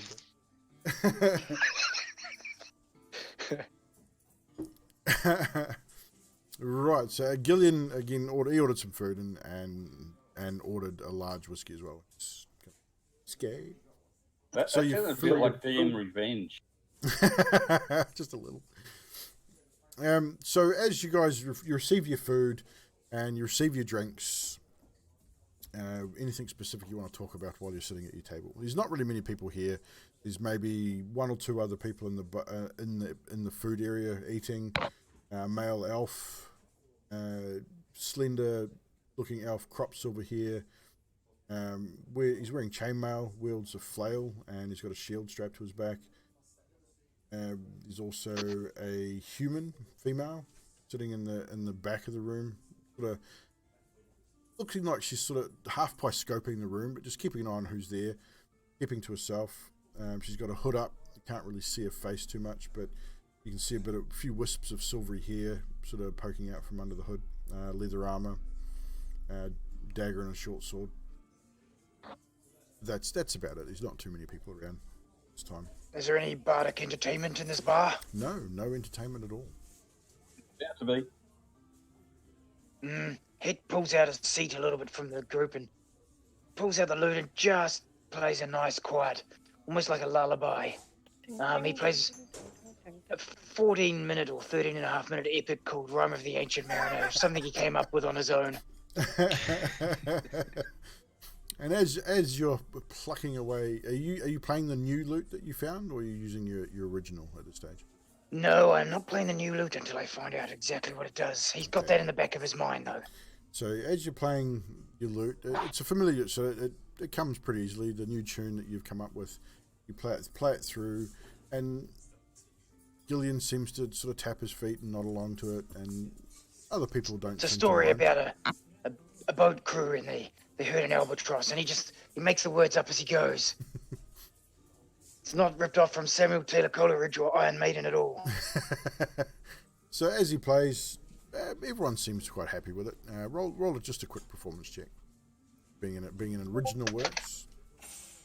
Oh dear, this is my first crap roll of the night. 9. 9. You fumble. Yes, Nutty. You fumble over the last sort of couple of minutes. That part's the newest part of the song. There's a bit of an instrumental part going into that final sort of minute or 4 of the song, and you sort of stumble over it a little bit, but it still sounded okay. Most people didn't even know. But everyone finishes their meals. Can we do a quick round of constitution checks on the drinks? For those that are drinking alcohol. 15. 15? You drop a couple of shots. Anyone over 10, basically, you guys are fine. You drop a few shots. You're not drinking to get drunk, but you want to definitely down a few to give yourself that warm feeling in your stomach and throat, and get a little bit of a buzz from it. Hit is not fine. He rolled a 5. You rolled a 5? You hit, you think it might have been that kobold meat. You might have swallowed a little bit. Your stomach's not feeling too good. I mean, you'd take the whiskey okay, but you're a little bit of a seedy guts there. Do I notice that he's looking a bit seedy? No, he's hiding it fairly well. I mean, you can't really tell with a dragonborn when they're feeling sick. They don't go green like human. But They It go says- white? I'm just going to go to the toilet room again, the outhouse. I won't be long. This time he just goes because of his gut's ache. and Hit disappears for maybe 10 minutes, 15, and comes back, and he seems okay. And on that note right there, we'll just take a short break, guys. Grab a drink, stretch your legs. We'll be right back and carry on with our adventure. BRB.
so the mic's back on.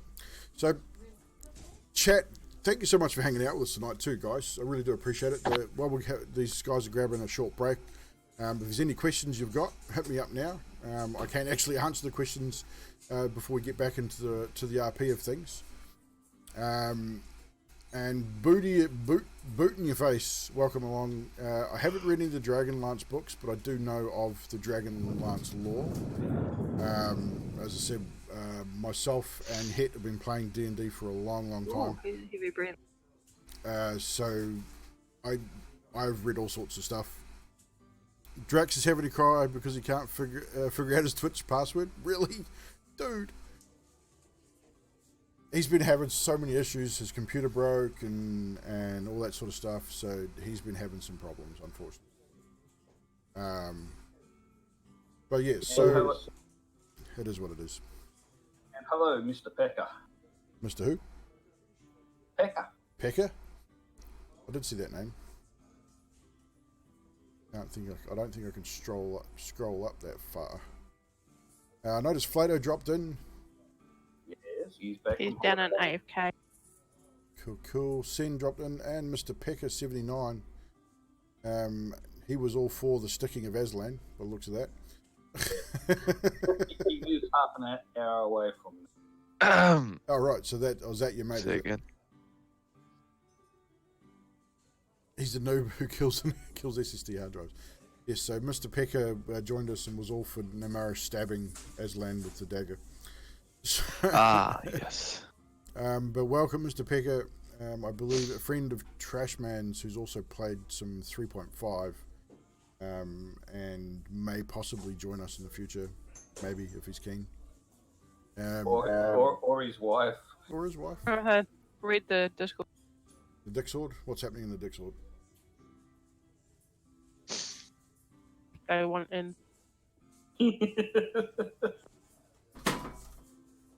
Nutty's still in crap. Oh, he's I joined didn't do the it. Discord as well. Awesome. Hit us back. I didn't do it. We want in, Ellie. They Did did. Hit miss anything? No, not really. We're just having a quick chat with the chat. Oh, hello, chat. Can I chat to the chat? You can chat to the chat. But yeah, guys, so again, appreciate you guys hanging out with us again tonight. Always good to see some fellow nerds coming to check out the D&Ds. As I said earlier, we are streaming live to sliver.tv as well. You'll see the spam come through the chat from time to time with all the links. We do this every second Sunday, so 2 weeks from now we'll be doing it again. So if you want to come back and hang out, that'll be awesome. We are 9 episodes in. If you want to catch up on the story and get a bit of context on characters and backstories, the YouTube link is also being spammed throughout the Discord and on the stream. Check out the VODs. They're all up there. They go up every week after, within a week after the show, we put them up on YouTube, so you can catch up on the story if you've missed anything, or even rewatch stuff you may have missed. And don't forget to obviously subscribe to get notifications when we post new videos.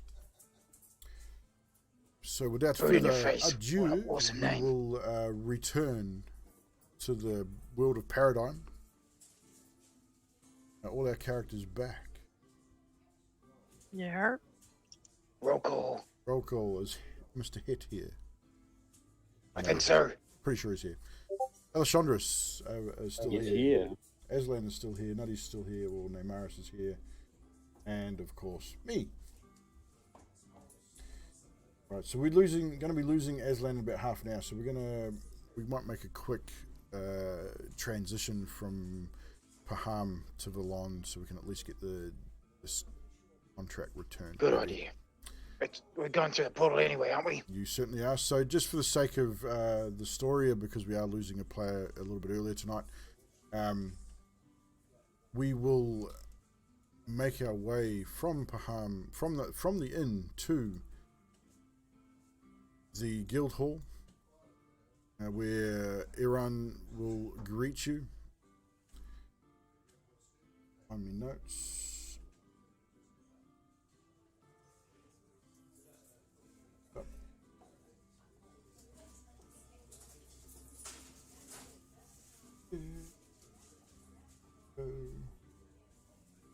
guild. That's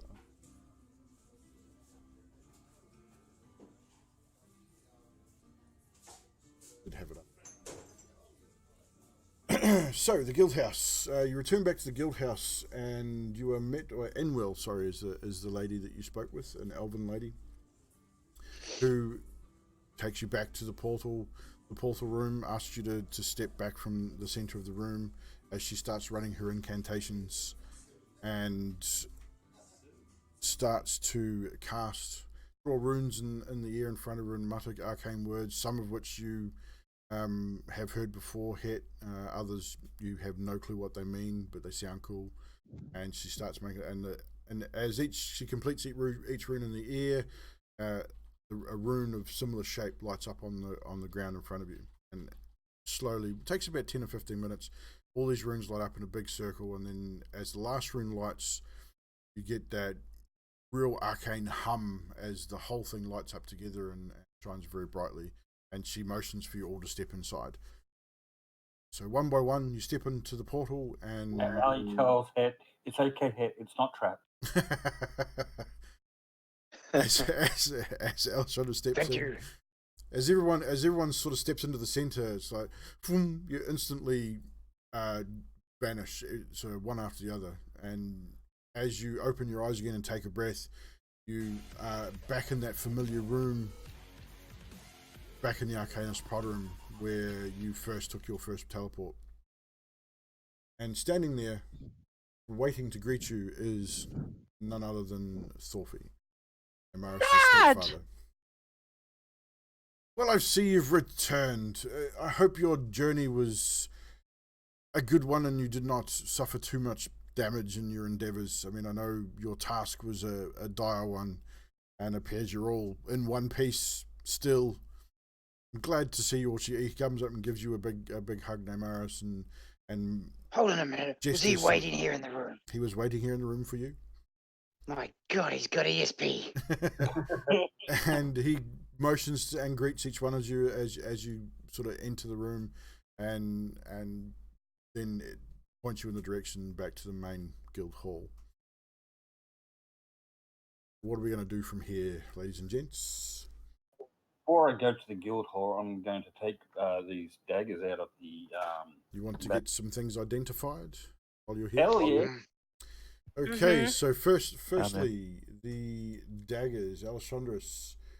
You present the daggers to Thorfinn and say what?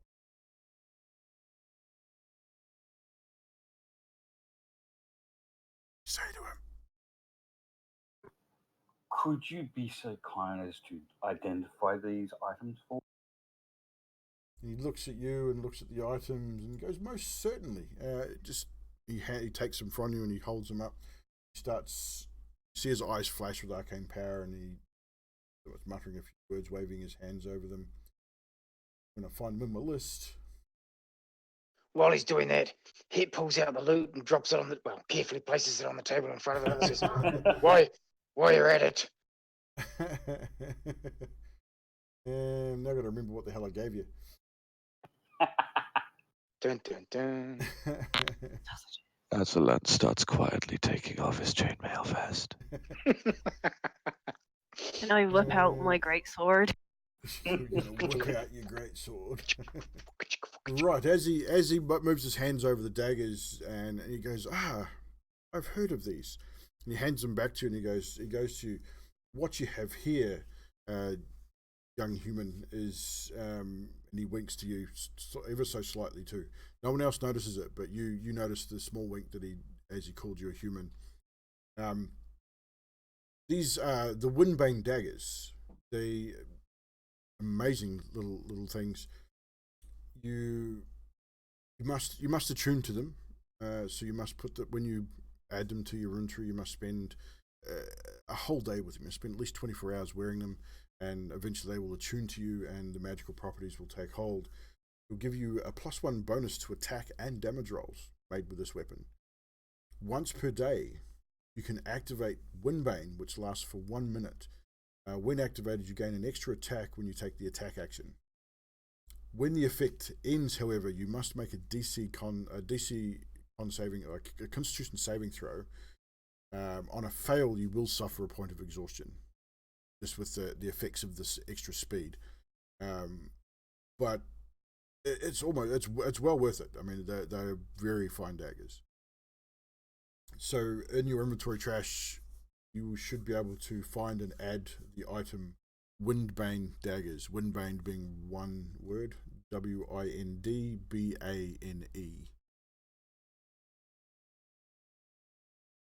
So as he goes through the rest of them, hit you placed your loot down. That I did. So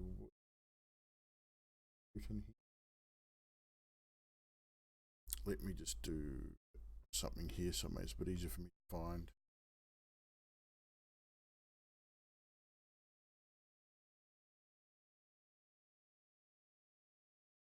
What color is said loot? It's a very finely made loot. It is made of fine timbers. It's a darker color. And my collection. Excellent.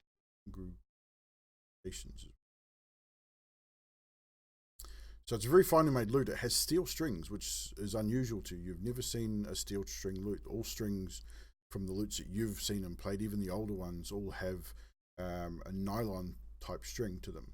This has, and it has an interesting contraption on the bridge that you've never seen before as well. Find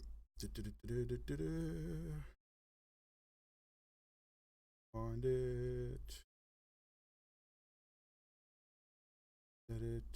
Yes.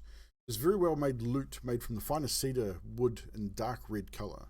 It has steel strings and a wondrous little gadget that allows sound to be amplified. While playing this loot, and Thorfey extends all this information to you after doing his thing. While playing this loot, your spell attacks have a +1 to hit. Also, you gain a +1 to your spell DC. What shall I name this loot? You also need to be attuned to this item, so you'll need to carry it on your person for at least 24 hours. So pretty much you guys are almost at your attunement level now. You've generally been carrying these items with you. Excellent. You do, however, have an issue with the steel strings. They can snap on occasion. So on a natural one, whenever you roll a natural one to hit using a spell or anything like that, you break a string, and you must take time to repair it. Most blacksmiths will have a supply of steel strings to help you fashion or something such those. So prices may vary. Excellent. The spell bonus, as bonuses here, spell DC bonus, spell attacks once per short rest. You must recharge the loot as well. And I think it had. I think I've got it as a. It's got a few charges. So you left. It'll be in there. So it's Sublime Triumph is the name of the loot. Sounds a bit fancy, if you ask me. Oh, I like something that says Triumph. So yeah, so you should be able to find that in your item list. And thank you, Thorfey. Not a problem, Master Dragonborn. It's a fine instrument. I've never seen something quite so well made, and it is an amazing piece of. Do we know who the artists are? What race? What country? No, it's not something that I've seen before. It could be Elvish. I mean, it has definite Elvish qualities to it, but it's not something I've seen. It could be. Honestly, I would say it's probably not even from Paradym itself. Oh, it's good to know. Thank you very much. Not a problem. I look over at it and go, I used to have a horse that was named Triumph once. Used to ride like the wind. Azalan, as Thorfey takes the chainmail from you and looks over it, he goes, "Oh, you found a great piece of armor here, especially for someone like you who needs to be quiet on occasion. This armor will give you a +1 to AC while wearing it. Also, when you are hit by a beast, you will do 1d6 bludgeoning damage back to that beast. Interesting. And So you pleased I no didn't hit you hard. longer suffer the penalty to stealth. It's a very quiet piece of armor. It's light and no longer suffer that disadvantage with wearing heavy armor, or with wearing the chain armor. So essentially, you lose that penalty to stealth. Again, it must be attuned. You must spend that 24 hours with it, and it's the chainmail of the hunter is what you're looking for in your inventory. The chainmail, 2 words of the hunter. So that means if he dies, I get his armor? If you so wish to steal his armor when he dies, that's completely up to you. I look over at him and Say think, I'm when. pleased I didn't hit you too, because that would hurt.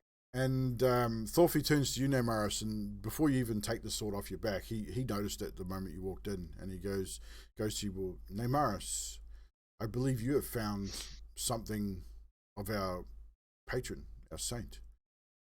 How may I see it? I take it off and give it to him. And as he grabs it, he looks at it, and he's impressed. He admires this weapon. He goes, I already know what this is without even having to identify it. This is something that you've also read about. I would dare say you already know the name of the weapon. This is Helm's Vengeance. This is a rare greatsword that was once wielded by Helm himself. You will get a bonus, +1 bonus to attack and damage rolls made with this weapon. You will also you can also use the sword's charge to gain Helm's blessing once per day, which will last for 10 minutes and give you a 1d6 to your ability checks and saving throws. So this is a protection weapon as well as a weapon for doing damage. You would do well to wield this in Helm's honor. And he sort of almost half bows to you as he gives it back to you, and showing his respect to his annual deity. And once he gives it back to me, I just give him another big hug and say, it's so good to be back. And it's good to see you back. You are expected at the guild hall, though. If you have returned with the contract, I believe there is a ceremony being prepared. If you have indeed fulfilled that, I mean, the contract has definitely been fulfilled. He came and saw me the moment it happened, and very pleased. And he's waiting to see you all as quickly as you possibly can. Well, we should better go then. Sounds like Anything else we need to Was there work anything on? else you needed to identify at all? Or you? I don't think so. carried on? I'm pretty sure that was. I just and say, I can talk to people in my mind. Is that right? Well, we did do that before you left on your journey. Oh, but I didn't realize I could do it purposefully. Well, yes, it's part of the Kalistar race, I believe. It's something we didn't really talk about because you'd never showed any signs. We thought it may have skipped your generation. But if you've started, then if you wish to learn more about it, definitely come back and see me. I'll come back later. And we can have a conversation and see how well you've learned to control it.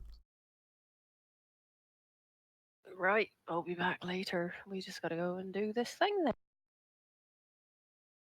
Right. Dad, how much do we owe? Oh, no charge at all. It's my pleasure, honestly.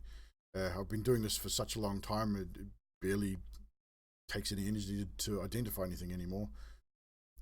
But it's my pleasure, completely my pleasure. I wish you all the best in your journeys and wish you well with the guild. I mean, you've obviously passed the 3rd trial. Whether you guys decide to stay with the guild after this is your decision to make, but definitely an honor to be bestowed with the guild seal, and I do hope you decide to stick around and carry on with your duties. And he bows sort of deeply to you guys as well. I return the deep bow.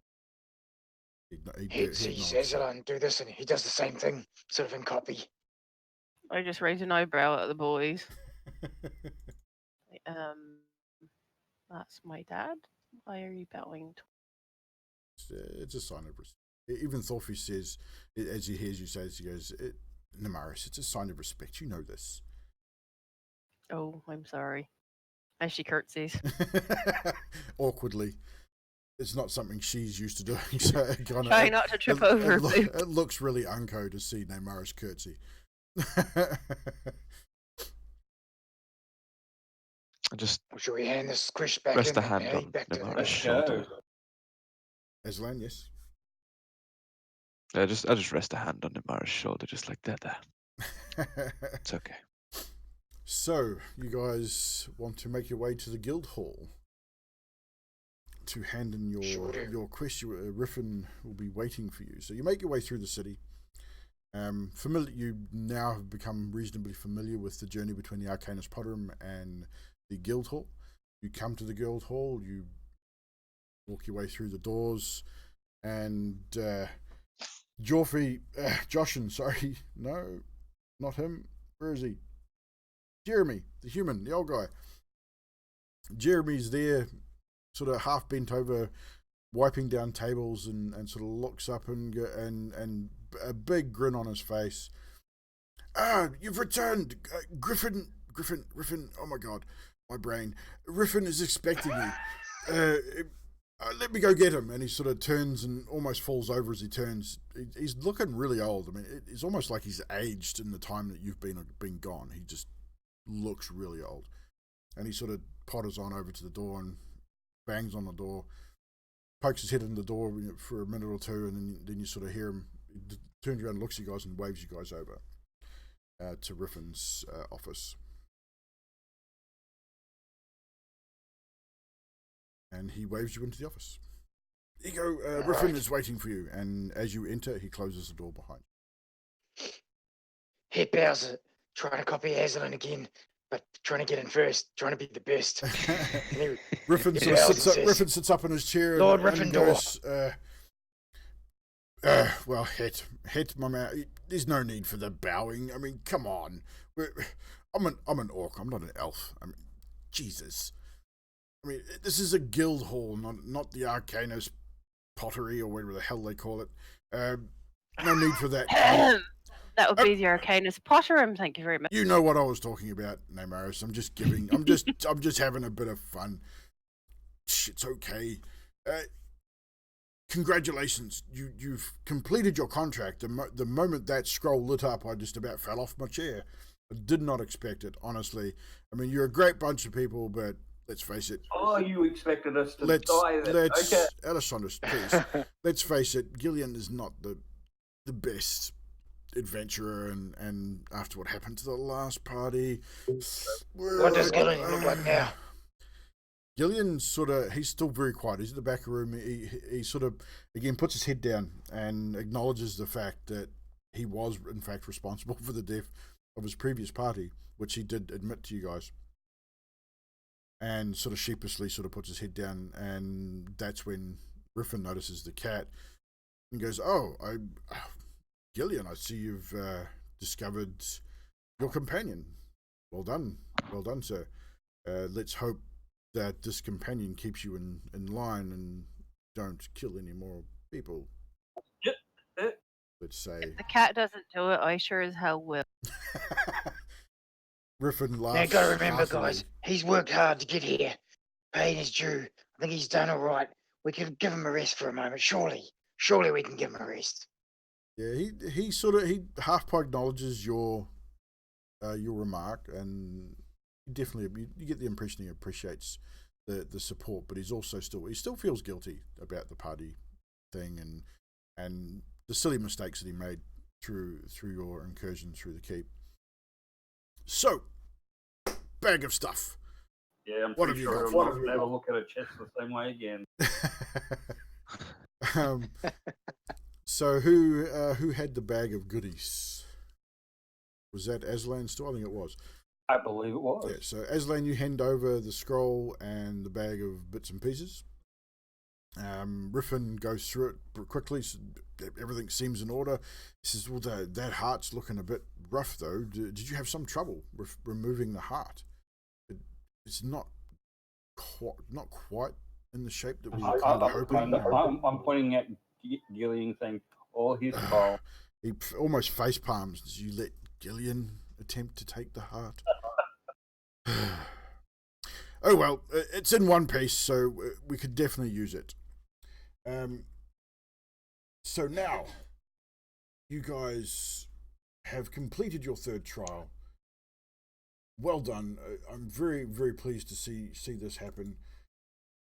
Now we need to go through the official bits and pieces. This could be a little boring, but we've got to do it.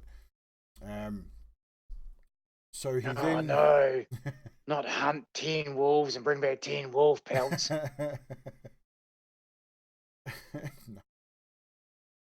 No, not that boring. No, not that boring. Sorry. Trying to find my notes on what we had to pay you for this. It was lots, I'm sure. At least 9,000 gold. Wrong campaign. Probably not that much. I know. I was just seeing if I could get away with it. Oh, right. So your final task was to travel to Riley, traverse the Weirwood Forest, get to the keep, and find a dragonling. What colour was it, by the way? I mean, I've been dying to know. Do we remember what colour it was? I think it was black. I think it was a black dragon. It was a black dragon. I don't remember actually being there. A black sorry, dragon. Hitch just going through his notes and seeing what you owe us for this. Looks like 100 gold pieces each. So it was a black dragon. Amazing. That is awesome. I mean, after the Dragon Wars, we try and keep on the dragon issues. No offense, Hit, as much as we can. We don't want to see That's them fine. rise. I'm We Dragon don't Ball, want to not see. Dragonkin. We want to see them. Don't want to see them rise again. Obviously, I mean that would just be disastrous. But and all the things that come with it. I mean, these old prophecies. You never know what these things will do. But I do believe I owe you 100 gold pieces each. So he goes through his drawers and pulls out 5 bags and slides them across the table to you. And Yeah. 100 gold pieces each. Add that to your inventory. And, of course, we need to bestow upon you full membership to the guild. With this, obviously, you do retain your access to guild halls and a place to stay free of charge. Discount on any potions you may need if they are indeed available from the guild halls themselves. And obviously you get a guild seal, which will enable you to adventure throughout the realms of Paradym, not just for the guild, but it enables you to take on bounties, to adventure, and essentially, if you are if a town guard catches you doing something that you probably shouldn't be doing, present your guild seals, and you should be good, as long as it's not illegal. Well, I wouldn't let them do anything illegal anyway. Well, I would certainly hope not, Namaris. I mean, if you did something illegal, that would just be really bad. I mean, with your reputation and everything. So, without further ado, can I have everyone stand in front of my desk, please? And I will go through the presentation. Oh, excellent. So you all line up in front of his desk, and he sort of stands up and goes, I now hereby declare, and he points at Namaris and says, this is where you say your name. I name Mars. What? That's it. I don't know. Let's just say your name, and he points at each one, and he points at you, Aslan, next. Azalan. Hit. Gillian says quietly, Gillian, and then points to you, Alessandros. Alessandros. I hereby grant you the right and title of members, full-fledged members of the Order of the Black Lion. And he reaches into his drawer and pulls out a big branding iron. He says, right, follow me and we'll go give you your seals. And gives you a big thumbs up and a big cheesy grin. What are you going to do with that thing? We've got to give you a brand. Got to go heat it up and burn it. It's the only way to do it. Is the picture a black lion's head? Yes, it is. Excellent. I'm in. And Really got a he just dragon starts on my he body, just sir? instantly starts chuckling to himself. He goes, I'm sorry, I do that to everyone. And he puts it away. I said, you're going to get a brand, but it's we don't do it in the old-fashioned way anymore. It takes too long, stinks, and it stings a little bit. And he then pulls out a piece of parchment and pushes it in front of you and just asks, "Can I get every one of you just please just sign your name to the parchment, one by one?" All right. I will put a I was looking great forward to the X. branding. So as You I don't would know. like to read the parchment. there is nothing on the parchment. It is a blank piece of parchment. You don't. You're right there, Het. You don't need any help signing your name there, mate. So Oh no, I'm who's quite gonna good at writing everyone's names. who's gonna sign their name why is that? first? Who's I first to suppose sign I their name? So Aslan, you sign your name across the top of the parchment. The moment you finish your name, you feel a sensation on your left upper shoulder. And as you sort of turn and pull your sleeve up and have a look, you notice that same symbol that's on the door, the Order of the Black Lion, the Black Lion's head, magically, essentially burns itself into your skin. There's no pain. You still get the smell of burnt flesh for an instant, and it instantly heals over. Again, no pain whatsoever, and you now have your guild seal. And one by one, as you sign your names, same thing. You get that smell, that feeling, and you see that instantly appears on your shoulder. Again, no pain, instantly heals over. And once it gets through to the final, Gillian gets his. Griffin stands up and just claps a couple of times. And welcome to the guild. I'm so pleased to have you on board. Now you are full-fledged members, and you can adventure at your leisure, or will. We do have contracts. If you do want a contract, come and see me. I can offer you contracts, or you can just venture out into the world and complete contracts in different cities, different places. Can I just the world say, is your oyster, so they say. when we go to sign the piece of paper, I just kind of walk up, smile at my co-workers, and write my name with a beautiful flourish. Yes, you do. And you guys, the ones that actually roll perception checks, everyone else, to see if you actually notice that she's actually written her name rather than just the X that she has been putting previously. 13. 13? Yeah, basically, actually, everyone probably would with their passives. Everyone's passives over 10, isn't it? I believe so. Sure it is. Pretty sure it is. Yeah, everyone, Yeah. you all notice. As Got it, Namaris I know. writes her name, she writes her name as in full-on calligraphy. Very impressive. My eyes are narrow, and I just turn. And Nutty, Namaris, you notice Aslan give you the filthiest of looks. I just smile and wink. She's not as look as she dums. And even I'm Riffin not as chuckles green at as that one. your cabbage-looking boy, girl.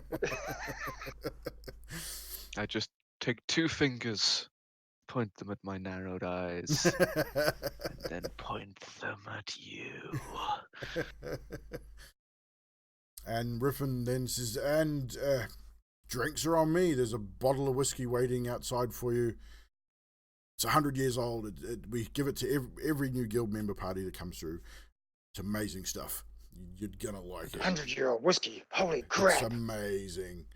And he says, don't drink it too quickly though. It's like more like a sipping whiskey. You get pretty That fucked sounds up on like that a shit. challenge. So yeah, as he sees you out of his office, he says, "Now get the fuck out of my office and let me sleep." And closes the door behind you. So who wants to play with this 100-year-old whiskey? And yes, Mr. Jeremy sort of shows you over to the table where the whiskey is.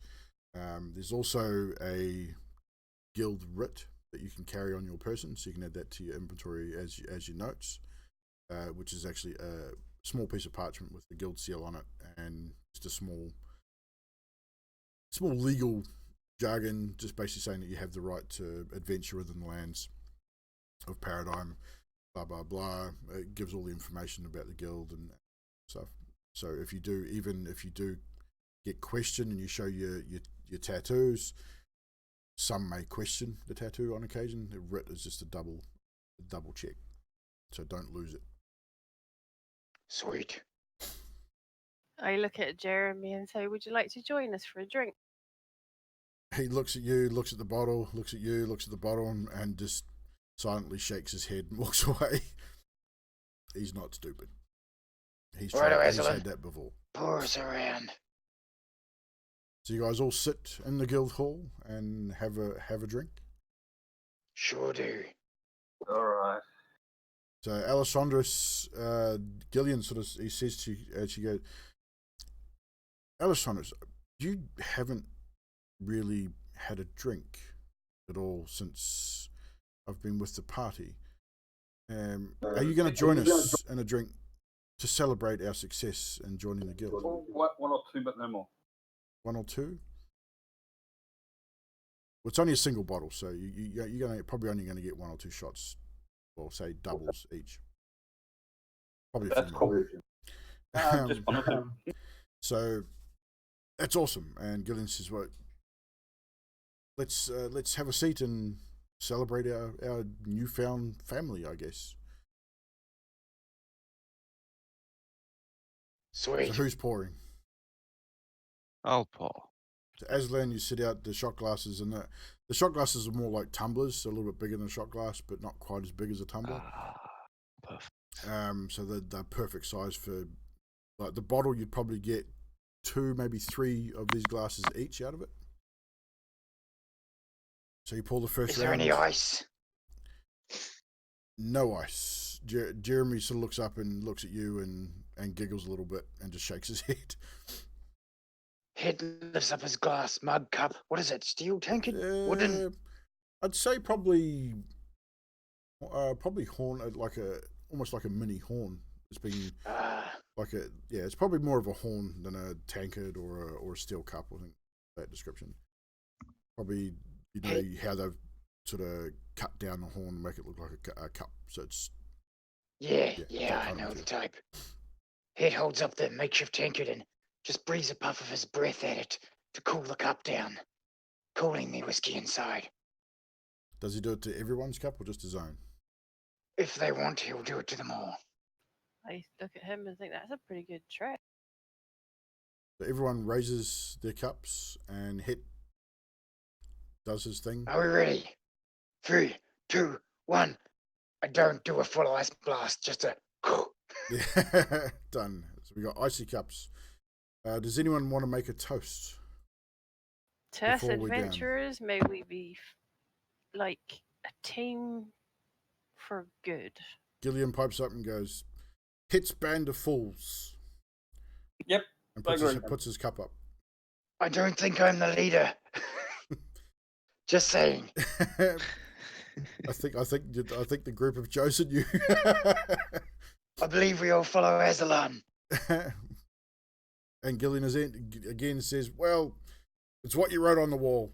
Hit's band of fools." Damn it. Worst decision ever. And with that, Gillian drops the whole thing instantly. Down his gullet. And actually Hit passes his suit. constitution check. So it's good.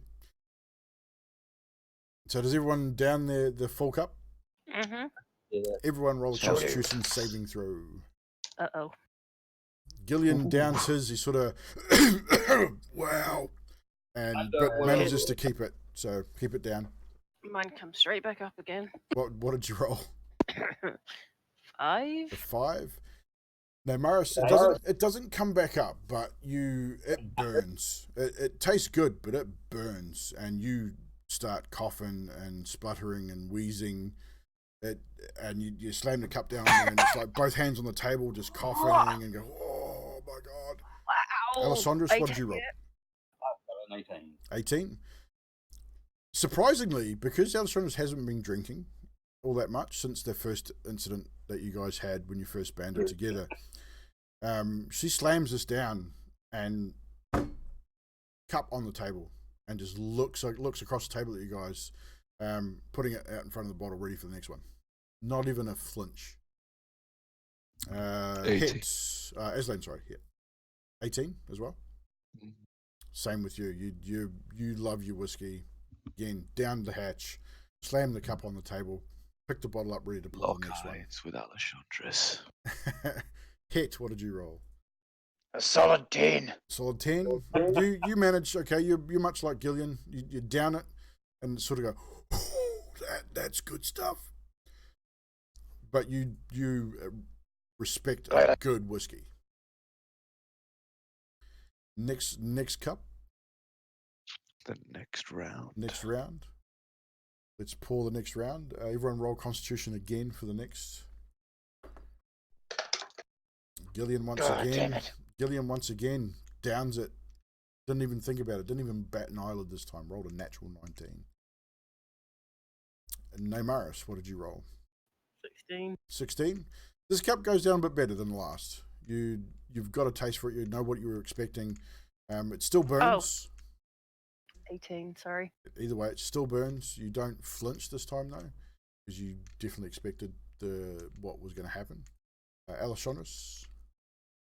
Nat 20. Nat 20.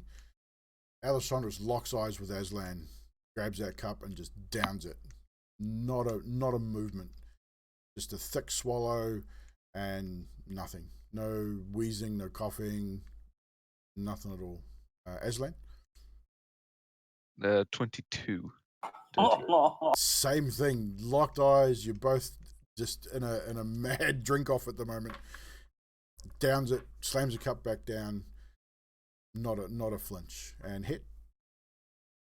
Well, Hit did have a 20, but then it just moved over to the 2. So a total of 3. Oh shit.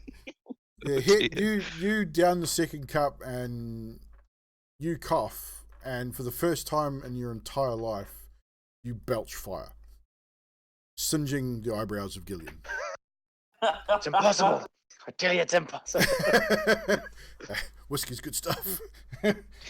It's kind of like an where's my ice? It's kind of like an Where's my icy ice? fire. It was more of an icy fire. It was the mixture of alcohol and ice, and yeah, it wasn't pretty. It was Like pretty. It was liquid sort of it was a whitey sort of ready glow, and it was just like almost like a bit of a puff, almost like a fireball, but in that white sort of white ready glow, and it was enough to singe the eyebrows off Gillian, who sort of sat back and was like, "Whoa." Sorry, Right. Gilroy.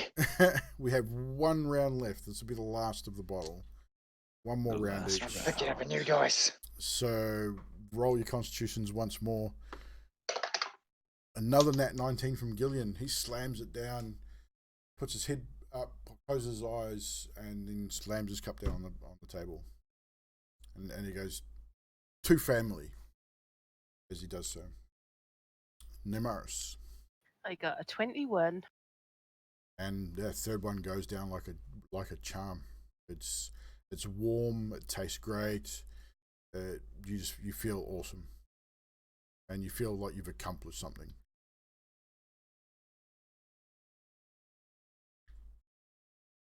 Who was next? Alessandros.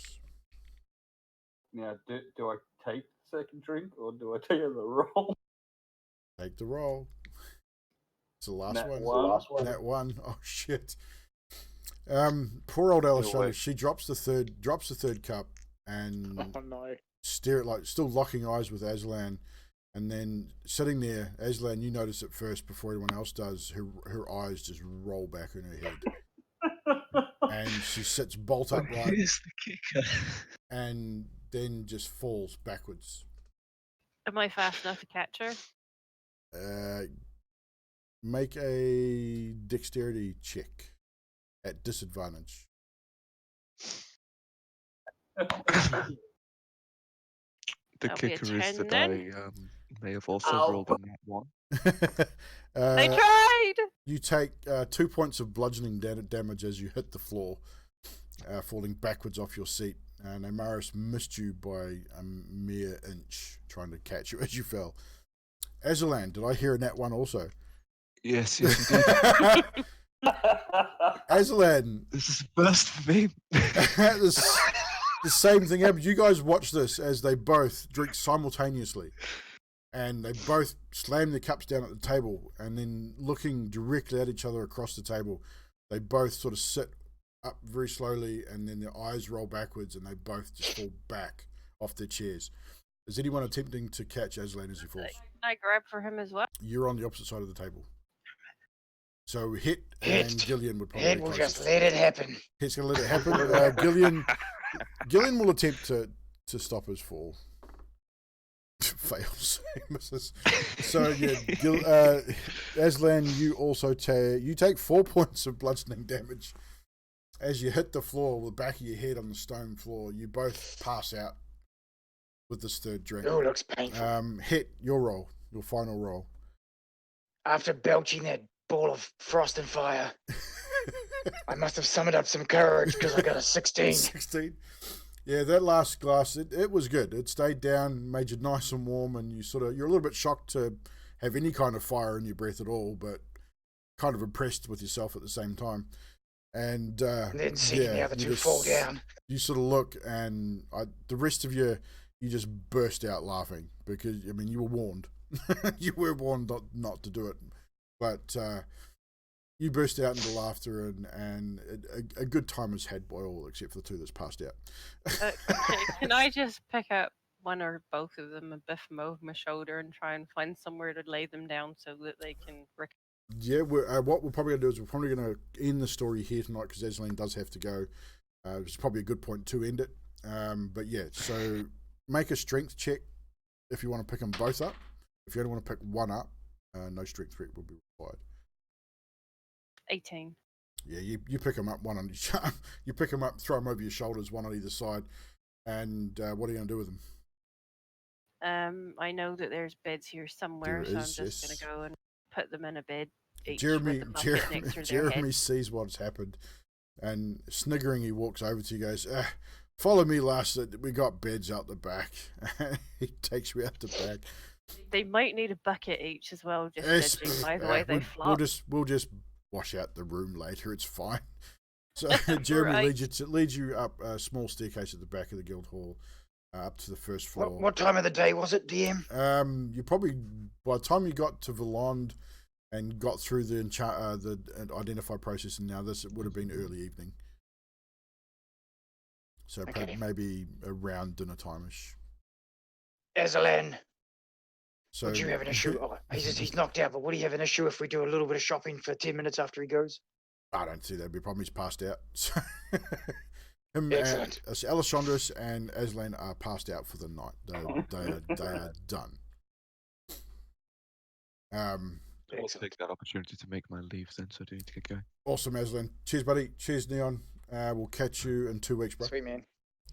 Good. Bye. Miss you. See you, buddy. So, guys, yeah, so that while those two sleep, we can do a bit of a shop, which is easy enough to do. I'm going to turn off the Discord so I don't have to change anything there. Turn off that Discord overlay. Right, so things will still be open. You probably got about an hour or maybe an hour and a half before most of the markets would close. So if you do want to just want to offload a couple of things, you can do that. So again, for the sake of the story, you head into the market district. Is anyone going with Hit, or is he going by himself? I'll go with him. So after you've put the two sleeping beauties to bed, Gillian says, I think I'm gonna head off to sleep as well, and Gillian and his cat head off to another room at the guild hall. So Hit and Nemaris, and that's it. Go shopping, or head to the market. I don't know about you, Nemaris, but Nemaris leads you through the streets. Yeah, Nemaris leads you through the streets pretty expertly because, I mean, she knows the city. That she takes you the shortest route to get where you need to go pretty quickly. I just kind of look at Hit and say, should we go do some shopping and then find a really nice place that do nice buy? Yeah, I'm looking for one. That's a good idea. Good idea. But I am looking for something like an alchemist. There is an alchemist that Nemaris you do know about. Oh, I know there's one just here, as she leads him to thee. Exactly. I was going to find my information. I believe there is an alchemist somewhere in my notes. Gotta find it. I just took a wrong turn. We'll get there in a minute. It's quite all right. I do know the city. It's nice to look Right, in the around. Great Orb Village, there is, which is on the, if you have a look on the map there, it's on my cursor over in the top left of the city. So it'll take you a little while to get there, but there is Gilly's Pottery, which also is doubles as an alchemy shop. All right. Shall we? Do you mind if I enter here in the Maris and just find out a few things? I'll come in with you because I'm quite interested if you're happy for me to come. Absolutely fine. Right, So shall we as you go walk together? into the small shop, it's simple, but you see there's a The number name. of Gilly's Pottery. Told you already. You walk into the shop. It's a very simple shop. It has a number of pots and earthware type stuff around the shop as well. But you notice the few herbs and bits and pieces around the place as well.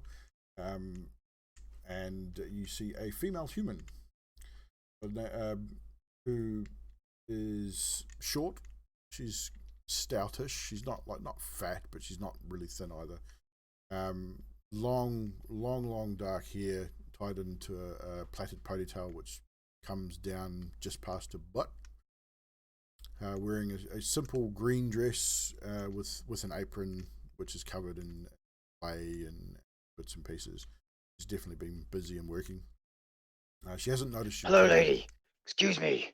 Can I ask you a question or two? Why, yes. Hello. My name is Mira Gilly, and this is my store. What can I help you with? Well, Miss Gilly, Miss Mira Gilly, I have a couple of potions I wish to, for lack of a better term, get you to identify, or maybe tell me what they could possibly do. Certainly, I'm pretty sure I can manage that. I'm a potter by trade, but I do dabble in the alchemy. I do sell a few bits and pieces, but show me what you've got. It pulls out the dark purple liquid vial and the yellow-brown liquid vial. Right, so That he the got dark purple. last She year. takes the dark purple vial, sort of holds it up to a candlelight and gives it a swirl.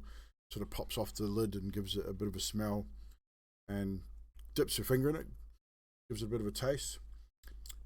Oh yes, she sort of blinks her eyes for a second, and kind of you see her eyes sort of glaze over for a moment, and then she sort of comes to and she goes, "Oh, this particular potion is a potion of sleep. If the imbiber obviously drinks the whole potion, it basically works like a sleep spell." Okay. And Excellent. That's good to know. it's not one you see very often, but very potent indeed. Then So I would probably have to put it into someone's drink or food. You could do, or directly into the mouth would work as well, but generally in the food, during the cooking process, or in the tankard of ale or whiskey or whatever, it would definitely work that way as well. Ale or whiskey, you probably don't want to put it in with drink. It may dilute, and it may take a little bit longer for it to take effect, but it should still work. But food would Maris, be better. that gives me an idea. The brownish liquid that you grabbed, I don't think What colour was the other one? Yeah, the yellowy brown liquid. Yellowy brown. This is. She looks at that one, does the same, goes through the same sort of ritual, and she goes, "Oh wow, this one is rare. This one is a potion of resurrection." Holy crap, Batman!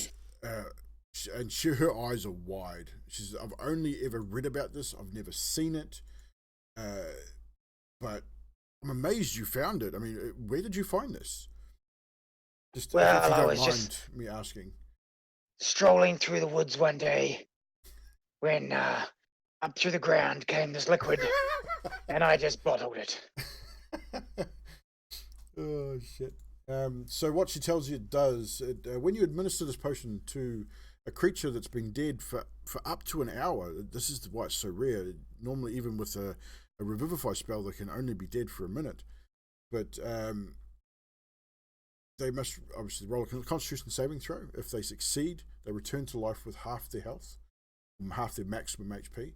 On a failed save, they are stabilized but lose 10 max HP for 1d4 days. Once you've been revived by this particular potion, you cannot benefit from it again for 1d4 days. So that is Potion of Man, Resurrection. I'll be holding on to that. Which is in... We get some near death. Yeah, so both potions will be in your inventory. So Potion of Resurrection and Potion of Sleep. You should be able to find those and add those. Almost forgot about those. All right. And what about you, Neymaris? Have you got anything you might need here? Anything else that I could help you with? No, I don't have anything here that I'm all good. Actually, lady, you could help me. Sorry, Neymaris. If there's nothing you need, I'll just chime on in. That's what I do. Carry on. Anything in the way of potions for vitality or health, something that could lift our spirits when we're near death. I do carry a few 4 basic healing potions. I look at him and I think that's probably a good idea, actually. Well done. Seems like we could possibly go through a few, so...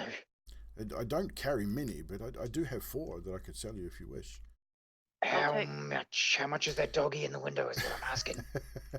She chuckles a little bit. She goes, I don't have a doggy in the window, but the potions, they will cost you, I don't carry much, 20 gold a piece. 20 gold a piece, eh? That's 80. Yeah, I can do that. Did you want one, Neymaris? Yes, please. Or 2? I'll take 2 if you want to take the other 2.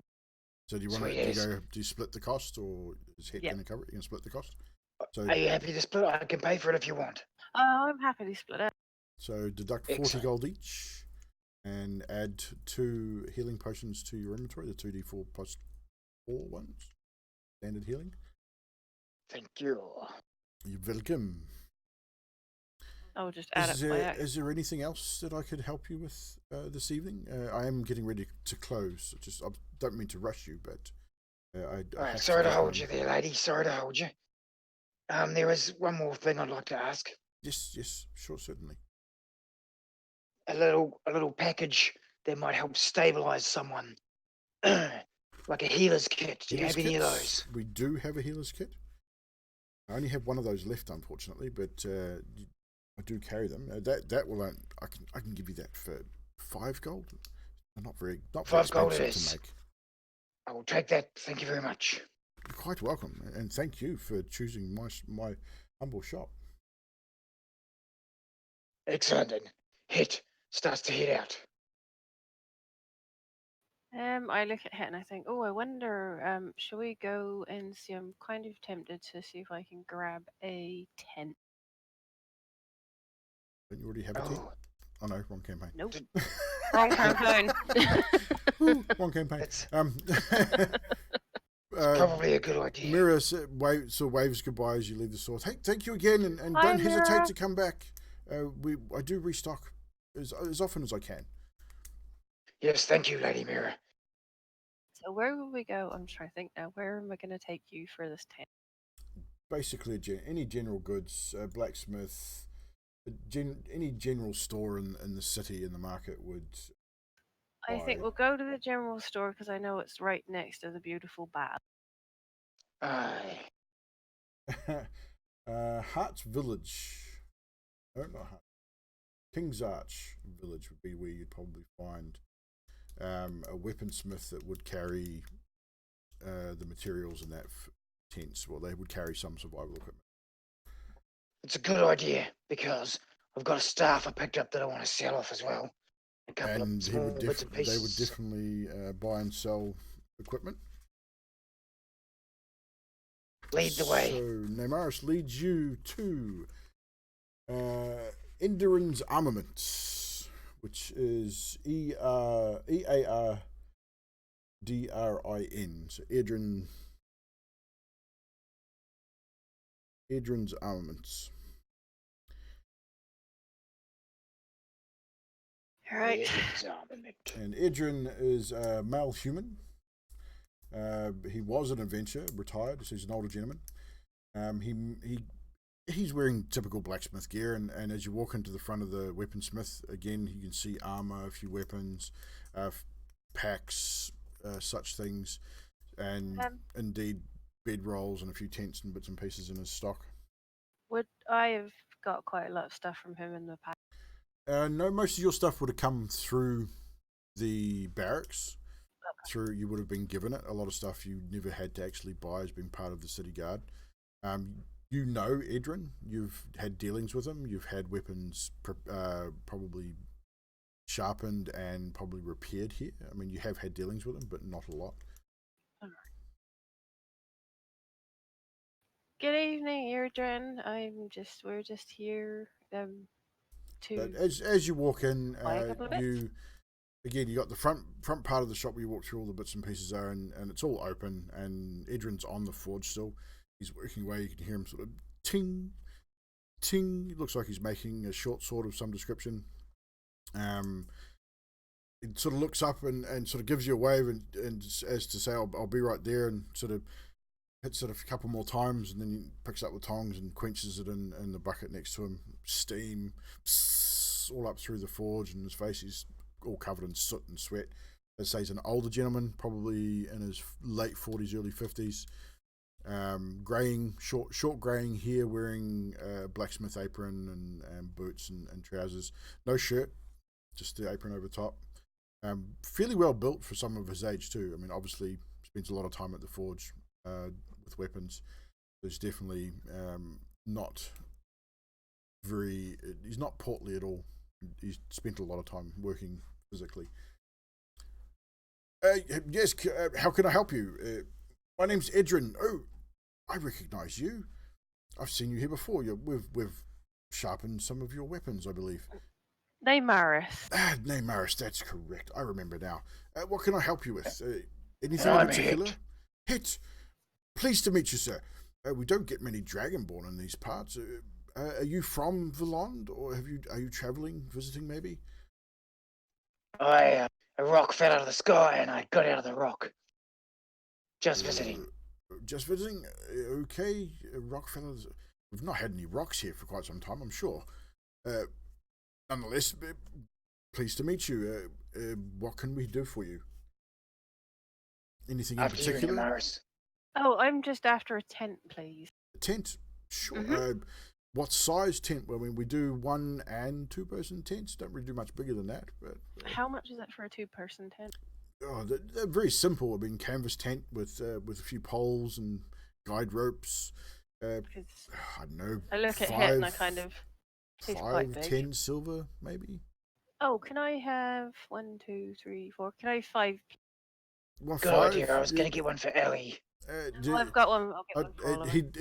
Edrin looks at Het and goes, Are you looking all single person tents? So looking at the size of you, Het, you might need a 2-person tent just to give you a bit extra room. You want 5 2-person tents? Okay, that'll be a gold each for the 2-person tents. Do you want 5 of those? Yes, please. So he sort of ruffles around out the back and comes back with a large sack with 5 2-person tents. Here you go there.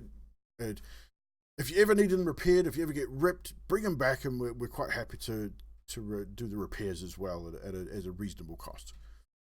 Need Thank more you, guide ropes, appreciate it. pegs? Just come and see us. We'll happily help you out. So mark down the gold, 10 gold, 5 gold. Sorry. Anything else we can do before I close for the evening? Well, if you've got nothing else, Neymaris, I've got some sales I'd like to make. That's absolutely fine. That's all I was after, really. You have something Excellent. to sell, Master Het. We're happy to, it's not take some nothing items here off I've your got hands. is great, but I'm just carrying it around and it's just dead weight in me pack. Sure thing. Hand it out. We'll see what we can do for you. I've got 3 daggers that I don't want. 3 daggers. He looks over the daggers. Well, they're not too bad. I mean, they're not greatly made, but they're not bad either. I mean, I could definitely clean them up and resell them. Let's say 4 gold for the lot. Done. And then I've got let me have a look here. Just rummaging through my pack here. I've got a longsword that I'm not in use of anymore. Longsword. Again, it looks like it's seen a bit of wear, but It definitely has. not too bad. I'd say probably a gold for that as well. It's going to need a bit of repair before I can sell it. No problem. 1 gold it is.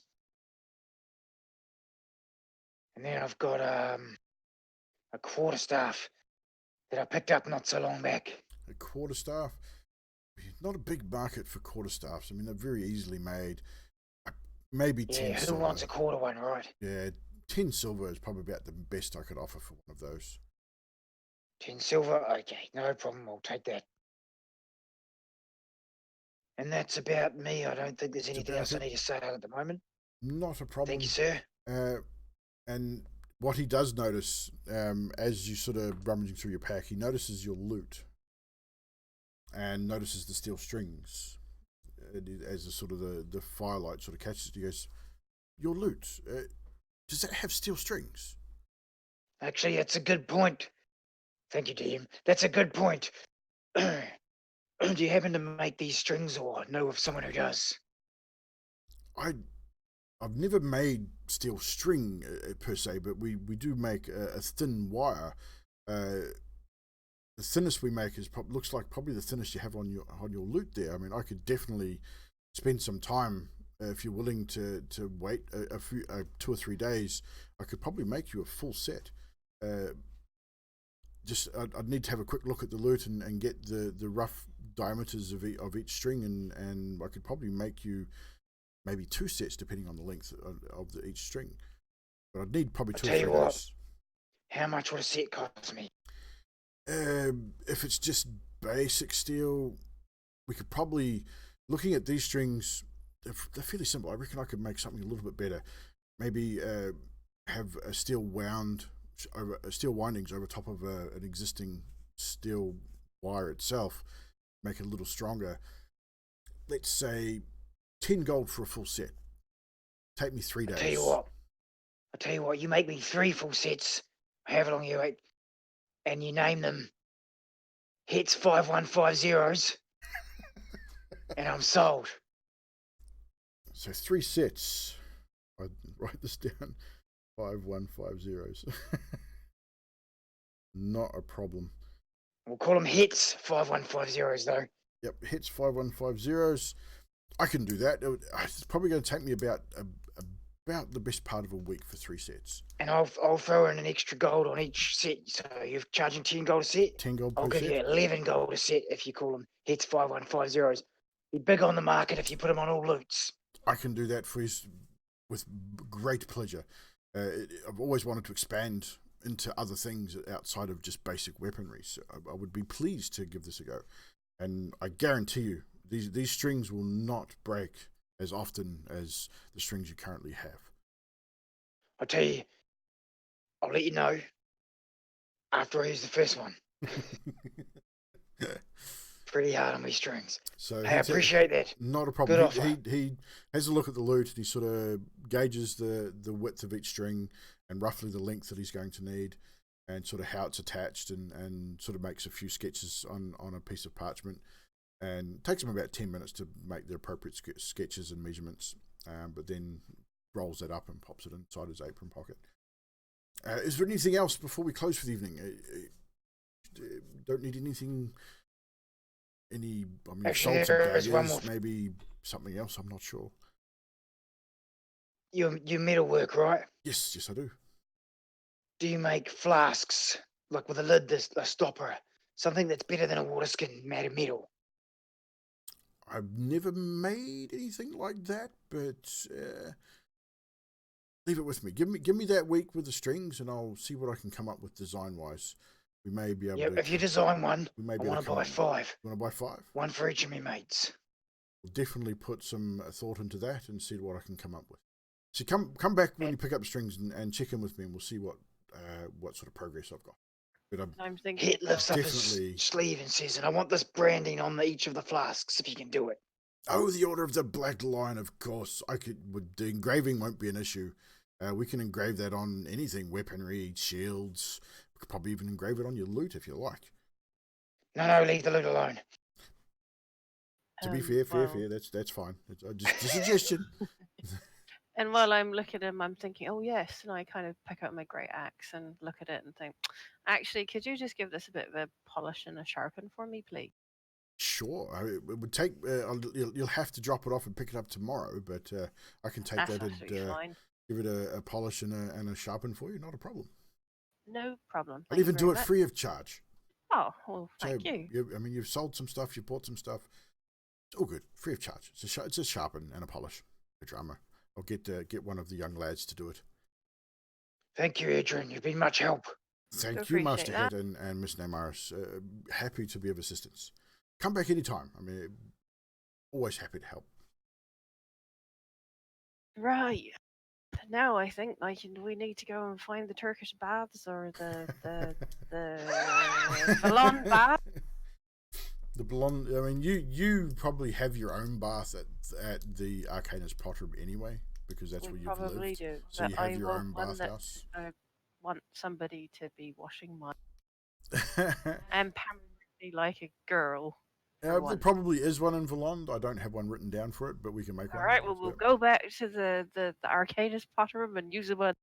There, so you'll might have to wait for next time when I'll now have to create one for you. But no, you know there is a bathhouse here. You know it's probably closed at this time of night. Everyone's it's probably after dinner by this time.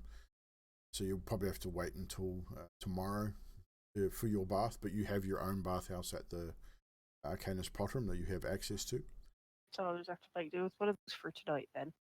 You could probably get one of the other the Elvish mages, the ladies there. They'll probably help you bath you if you ask them nicely. You are the It headmaster's finds this a little awkward now. You are the headmaster's Nemaris, daughter, so I will leave you to your bath and I will head back to Ellie and Azilan and Gillian. I will go and look after them. I won't be too long. I just want to get this hair washed because I feel really grimy and dirty. And then, would you like me to grab some food on the way over? I will get something back at the where we're staying, probably. Okay. So you're back at the guild. So we're nearing on past, so we'll probably call it right there. Namaris, you take off to the Arcanist Potterum. You have your bath. You feel much better. You then make your way back to the guild hall, where you guys partake in some food. And it's not great food. You have discovered this before. It's serviceable, but it's not the flashiest. But you make do. You've had a long day. You've got some friends passed out in the rooms upstairs. So you make your way to your own respective rooms and pass out for the evening. And that's where we'll end our story tonight. We'll pick up again in 2 weeks' time, guys. So come back again 2 Sundays from tonight. I will post in the Discord and on Twitter when the next show will be. So if you want to join the Discord, the links have been spamming in the chat. Best way to keep in touch with us and get to know the cast and myself. I do game outside of D&D on Twitch Monday to Friday, so join the Discord. Come and hang out with us when we game as well. We do a lot of Rainbow Six and other first-person shooters and some RPGs from time to time. But definitely come and hang out with us. Until then, everyone have a great evening. See you later. Bye. Is Trash back yet?